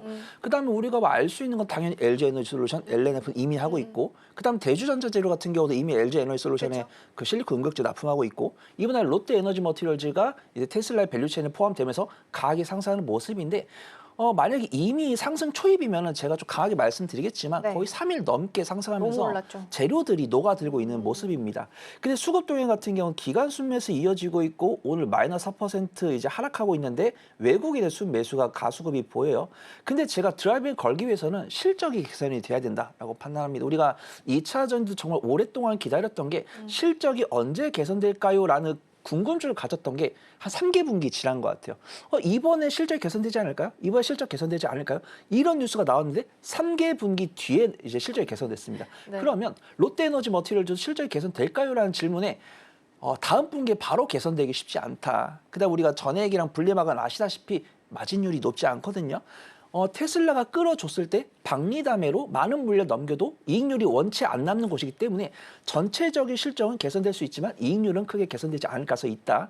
근데 그런 부분들에 있어서 이미 주가가 강하게 반응을 했기 때문에 지금 같은 경우는 단기적인 변동성을 감당할 수 있는 분들은 권해드리지만 단기적인 변동성을 선호하지 않으신 분들은 대체할 수 있는 종목이 많아 보인다. 그거 좀 말씀을 드리도록 하겠습니다. 그러니까요. 롯데에너지 머티리얼즈가 지금 3일 동안 63%가 올랐다고 합니다. 그러니까 상승의 초입이라기보단 이미 재료들이 많이 반영이 된 주가이기 때문에 약간은 좀 조심할 필요가 있어 보이긴 합니다. 자, 그럼 제약 바이오 쪽도 점검을 해보겠습니다. 셧다운 일단은 대통령의 사명만 남은 상황이고 금리 인하 기조가 이어지고 있고 코스닥도 키 맞추기 장세에 들어가게 된다면 11월과 남은 12월 안에는 또 제약 바이오주들이 이 시장 안에서 좀 주름을 잡을 수 있을까요? 네, 앵커님께서 정답을 주신 것 같습니다. 일단 제가 하고 싶었던 이야기를 다 해줬어요. 우리가 이거는 전 별로 안 좋아하거든요. 시장과 상관없이 오르는 섹터는 제약 바이오인데 우리가 이런 경험을 알지만 매번 그렇지 않습니다. 근데 그런 장세가 있을 때마다 나오는 상황이고 장세가 약하다는 것은 어떤 시장에 대한 매크로 악화가 나왔다는 거죠. 그래서 셧다운 우려가 나오면서 미국 정부가 멈출 가능성이 있는데 그것 때문에 경제 지표도 발표가 늦어지고 있고 그다음에 미국에 있는 공무원분들도 급여가 잘 안 나오고 있고 그다음에 이번에 공무원도 단체 해고를 하겠다고 했으니까 고용 지표가 위태로운가? 이런 생각을 할 수 있었어요. 근데 얼마 전에 10월 고용지표가 발표가 됐는데 고용지표가 전년 동기 대비해서 좀 보수로 나왔기 때문에 기준금리 인하 기조가 생길 수 있다라고 보고 있고 그냥 연준 위원들도 사실은 저번에 기준금리 인하하고 25bp 한 번 하거나 나머지 FOMC는 다 관망을 할 수 있다라고 했지만 이런 고용지표가 다소 아쉽게 나오면서 빅스텝 50bp를 인하를 해야 되는 것이 아닌가 이런 아이디어가 나오고 있습니다. 그러면서 제약바이오에 대한 전반적인 투심이 개선되려는 가운데 일랄리나 노보디스크가 비만 당뇨 치료제에 대한 투자를 지속을 하겠다 이런 이야기를 했고 ABL 바이오가 이 일랄리랑 공급 계약을 진행을 하면서 제약바이오에 대한 투심이 굉장히 좀 개선이 됐다라고 판단합니다.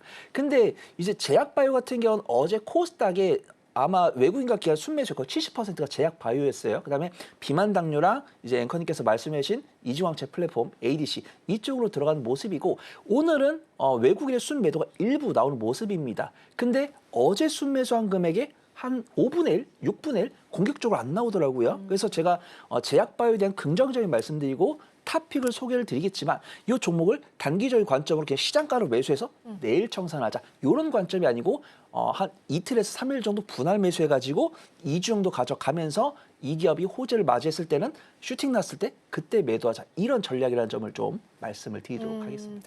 그러게요. 일단 그러면 남아있는 연말까지는 제약 바이오에 대한 긍정적인 흐름을 기대해 보셔도 좋겠고요. 또 제약 바이오가 전반적으로 오르고 있긴 한데 오랜만에 또 셀트리온 쪽에서 오늘도 7.5% 강세 보이고 있거든요.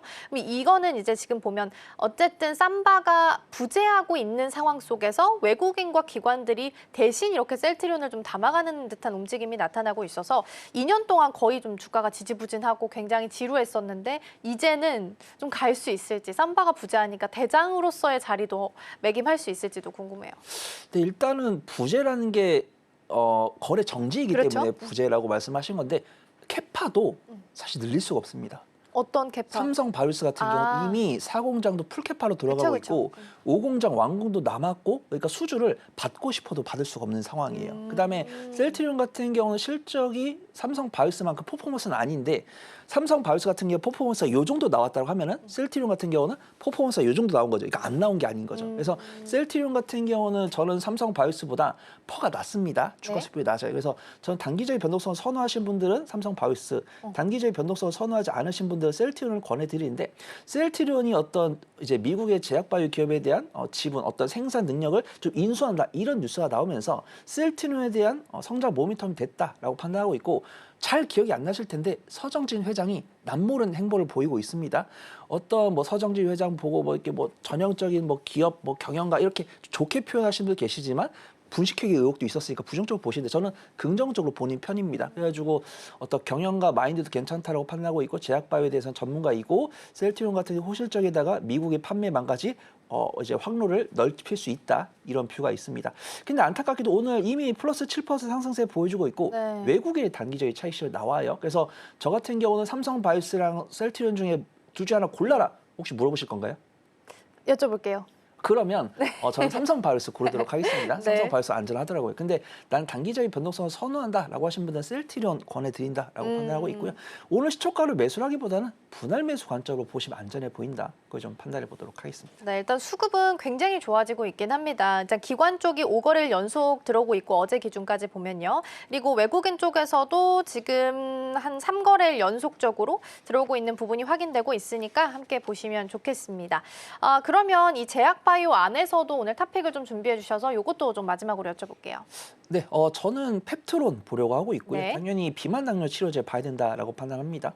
비만 당뇨 치료제 중에서도 제가 제약바이오에 대해서 말씀드릴 거면 2박 3일도 모자르긴 한데 제약바이오 같은 경우는 5억을 투자하는 게 맞다. 그래서 우리가 제약바이오라 검색을 해보면은 네. 종목이 뭐 50개, 60개 나오잖아요. 근데 많은 분들께서 상위 15개를 공략해라 이런 말씀을 많이 하시더라고요. 저 역시도 공감합니다. 왜냐하면 제약바이오의 장점이자 단점이 변동성이 크다는 것인데 부정적으로 변동성이 클 때는 우리 시청자분들께서 대응이 안 되시니까 실적이 나오는 종목들 위주로 보시는 게 맞다라고 판단하고 있고 그 중에서도 비만 당뇨 치료제 중에서도 저는 펩트론과 D&D 파마텍, 한미약품 이런 종목들을 굉장히 보고 있는데 그 중에서도 변동성이 크게 나올 수 있는 일정이 있는 것은 펩트론이 아닐까 그렇게 판단됩니다. 한미약품 같은 경우는 재료가 노출이 살짝 됐어요. 펩트론 같은 경우는 이제 약효 지속적인 약물을 개발하고 있고 저는 비만 당뇨 치료제를 맞을 일이 없고요. 앵커님도 없으신 것 같습니다. 근데 이 비만 당뇨 치료제를 맞으신 분들께 보면은 정맥 주사형이면서 이제 정맥 주사형이면 의료진이 놔줘야 되고 그다음에 약효 지속이 안 됐을 때는 맨날 맞아야 되는데 이번에 이 펩트론 같은 경우 한 달 이상 약효 지속해 줄 수 있는 스마트 대포 기술을 일년에 협업을 하고 있어요. 맞아요. 그다음에 아마 발표가 저는 한 4월에서 5월 정도 예상하고 있습니다. 한 16개월 걸린다고 했는데 지금 12개월 정도 경과됐죠. 그래서 슬슬 결과물이 나올 수 있다고 판단하고 있고 뉴스가 나왔더라고요. 이 일레 릴리도 약효 지수세 약물을 이 펩트론한테만 맡긴 게 아닙니다. 두 기업한테 맡겼어요. 그래서 펩트론과 경쟁 기업에 들 수 있는 카모스라는 기업이 있습니다. 근데 이 기업이 좋은 결과를 내놨어요. 우리가 보통 제약바이오 볼 때 경쟁 기업이 악재를 내놓으면 오르잖아요. 그쵸? 근데 긍정적인 뉴스를 내놨습니다. 네. 근데 펩트론이 단기 차익 실현이 얼마 안 나오더라고요. 그래서 저는 이 뉴스가 긍정적으로 작용했다, 선반영이 됐다라고 판단하고 있고 카무루스가 긍정적인 뉴스 내었을 때는 펩트론도 좋은 결과 나올 수 있다라고 판단하고 있고요. 어제 밤에 대본 준비하면서 펩트론이 좀 올랐는데 만약에 오르다가 단기 차익 없이 종가가 고가로 마감했으면은 다른 종목으로 하려고 그랬습니다. 네. 근데 2시 반에 단기 차익 나오면서 안정적으로 우리 시청자분들께서 접근할 수 있는 가격대가 왔기 때문에 저는 공략 가능하다고 판단하고 있고요. 개장 초반에는 한 마이너스 3%까지 맞아요. 조금 밀리는 모습인데 밑골이 달리면서 반등하는 모습입니다. 지금 가수욱 같은 경우 외국인의 순 매도가 나오고 있지만 순 매도 폭이 줄고 있다는 것은 5장에 반등할 가능성이 높고 제가 어차피 오늘 현재가로 매수해서 바로 공략을 하기보다는 분할 매수 관점을 하시라고 말씀드렸으니까 펩트론 같은 경우는 2박 3일 정도 분할 매수해서 2주 이상 가져가자 그런 전략이 좀 맞다 이렇게 판단해 보도록 하겠습니다. 네, 오늘의 탑픽은 펩트론 주셨습니다. 말씀 주신 것처럼 일라이릴리랑 계약에 대한 기대감이 여전히 남아 있습니다. 한 14개월, 16개월 이야기를 한 상태이기 때문에 아무래도 올해 말이나 내년 초에는 결과가 나올 것으로 예상이 좀 되고 있으니까 함께 참고해서 보시면 좋겠고요.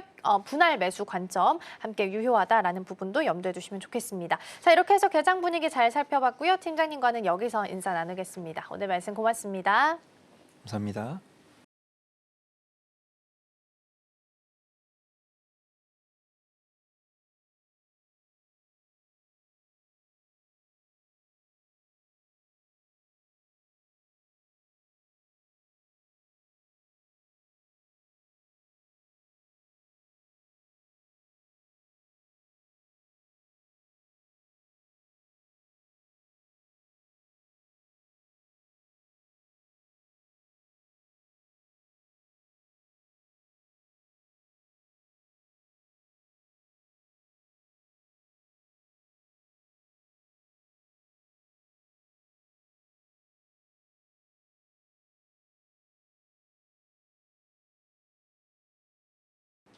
지금 이 시각 시장 상황 한번 체크해 보겠습니다.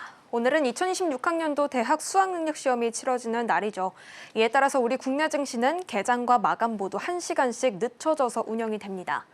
한편 미국에서는 이 셧다운 해제가 될 수 있는 임시 예산안이 가결이 됐습니다. 한국 시간으로 11시 45분에 트럼프 대통령이 서명할 것으로 예정이 되어 있는데요.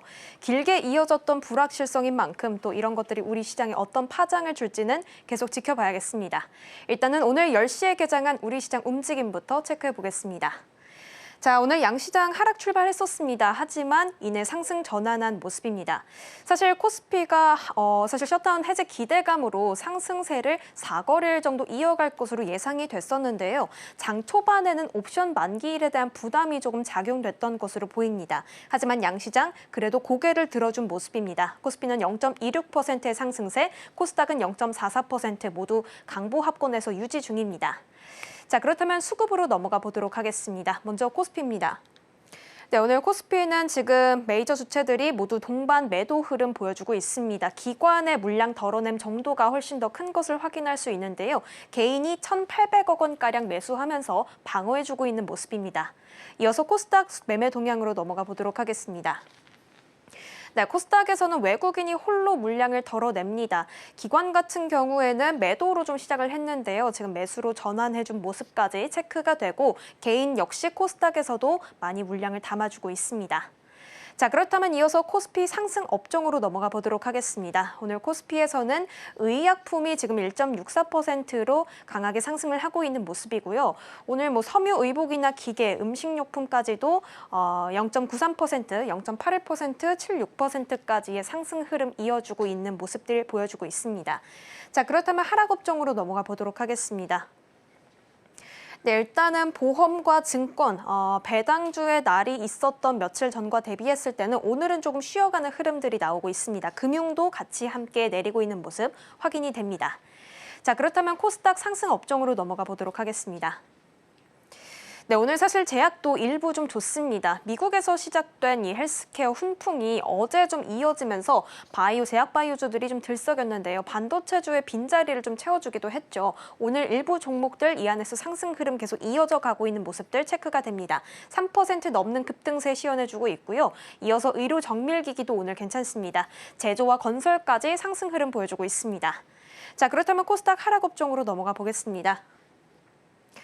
네, 코스닥에서는 기계 장비가 0.81%, 1% 가까운 내림세 나타내주고 있고요. 전기, 전자 쪽도 오늘 코스닥에서는 하락하고 있는 모습 확인이 되고 있습니다. 마찬가지로 금융도 0.22% 내립니다. 자, 그렇다면 코스피 거래대금 상위 종목으로 넘어가 보겠습니다. 자, 일단 반도체 투톱 엇갈린 모습을 보여주고 있습니다. 사실 어제 ASML이 지금 경기도 화성에 대규모 투자를 단행하게 되면서 반도체 클러스터를 만들겠다라고 했었죠. 이 안에서 반도체 투톱과 함께 이 최첨단 EUV 장비 안에서 협력망을 구축하겠다라고 말을 했습니다. 하지만 SK하이닉스는 오늘 좀 내리고 있는 모습입니다. 0.16% 하락하면서 61만 6천 원 선에서 움직이고 있고요. 반면에 삼성전자는 빨간불 켜졌습니다. 간밤에도 AMD가 급등세를 시연을 해줬는데요. 아무래도 파트너십을 맺고 있는 만큼 오늘 장 막판까지 어떤 상승 추이를 이어갈지 계속 좀 지켜봐야겠습니다. 자, 이어서 셀트리온이 오늘도 강합니다. 5%, 6%대의 상승세 시연해주고 있는데요. 이 일라일릴리 공장 인수가 지금 마무리 단계에 들어섰다라는 소식이 나오게 되면서 추가 투자까지 이어질 수 있다라는 소식까지 얹어지게 됐습니다. 여기에 더해서 지금 유럽 내에서는 이 주력 바이오시밀러 3종이 처방 1위를 기록했다는 호재까지 체크해 보시면 좋겠습니다. 두산 에너빌리티 2% 가까운 상승세 보여주고요. 대한전선까지 3.71% 오르면서 26,550원 선에서 지나가고 있습니다. 자, 그렇다면 코스닥 거래대금으로 넘어가 보겠습니다. 네, 일단은 전부 바이오 쪽들이 오늘 강한 상승 탄력을 보여주고 있는 모습입니다. ABL 바이오의 급등세가 오늘도 참 눈에 띕니다. 어제 상한가를 기록을 했었는데요. 일라일릴리와 대규모 기술 이전 계약 체결 소식이 나오게 됐습니다. 해당 기술 플랫폼 같은 경우에는요, 지금 계속해서 경쟁력을 강화하고 있는 모습들 나오고 있는데요. ABL 바이오 오늘도 25%대의 상승불 켜주면서 15만 8,500원 선에서 움직이고 있습니다. 이어서 D&D 파마텍도 오늘 급등세 시연해줍니다. 메시 치료제의 이스라엘 특허 등록 소식이 D&D 파마텍 안에서는 나오게 된 점 체크해보시면 좋겠고요. 오늘 사실 바이오시밀러 쪽도 좋은데 헬스케어 쪽도 괜찮습니다. 로킷 헬스케어가 26%대의 급등세 시연해주고 있는데요. AI 심장 재생 패치를 개발했다라는 소식과 함께 수급이 몰려드는 모습입니다. 이어서 에이프릴 바이오도 9%대의 상승세, 오늘 바이오주들이 후반으로 지금 옮겨갈수록 상승 탄력을 더 받아가고 있는 모습들이 체크가 되고 있습니다. 그리고 마지막으로 고영까지도 소폭의 상승세 보여주면서 2550원 선에서 움직입니다. 지금까지 시황센터였습니다. 네, 지금으로부터 한 1시간 정도 후에 셧다운 해제와 관련해서 트럼프 대통령의 서명이 있을 예정입니다. 지수가 점차 더 안정세를 찾아갈 수 있을지 보시면 좋겠고요. 다만 이제 국내 증시 안에서는 오늘이 또 옵션 만기이기 때문에 변동성이 있을 수 있다는 부분도 염두하셔야겠습니다. 반도체 투톱이 최근 들어서 옵션 만기일 때마다 크게 변동성을 보였으니까 이 부분도 같이 체크해 보시면 좋겠습니다. 저희가 방송 중에 제공해드린 정보는 투자 판단을 위한 조언일 뿐 해당 종목의 가치와 수익률은 보장하지 않습니다. 저희는 내일 더 다양한 소식 준비해서 돌아오겠습니다. 시청해주신 여러분 고맙습니다.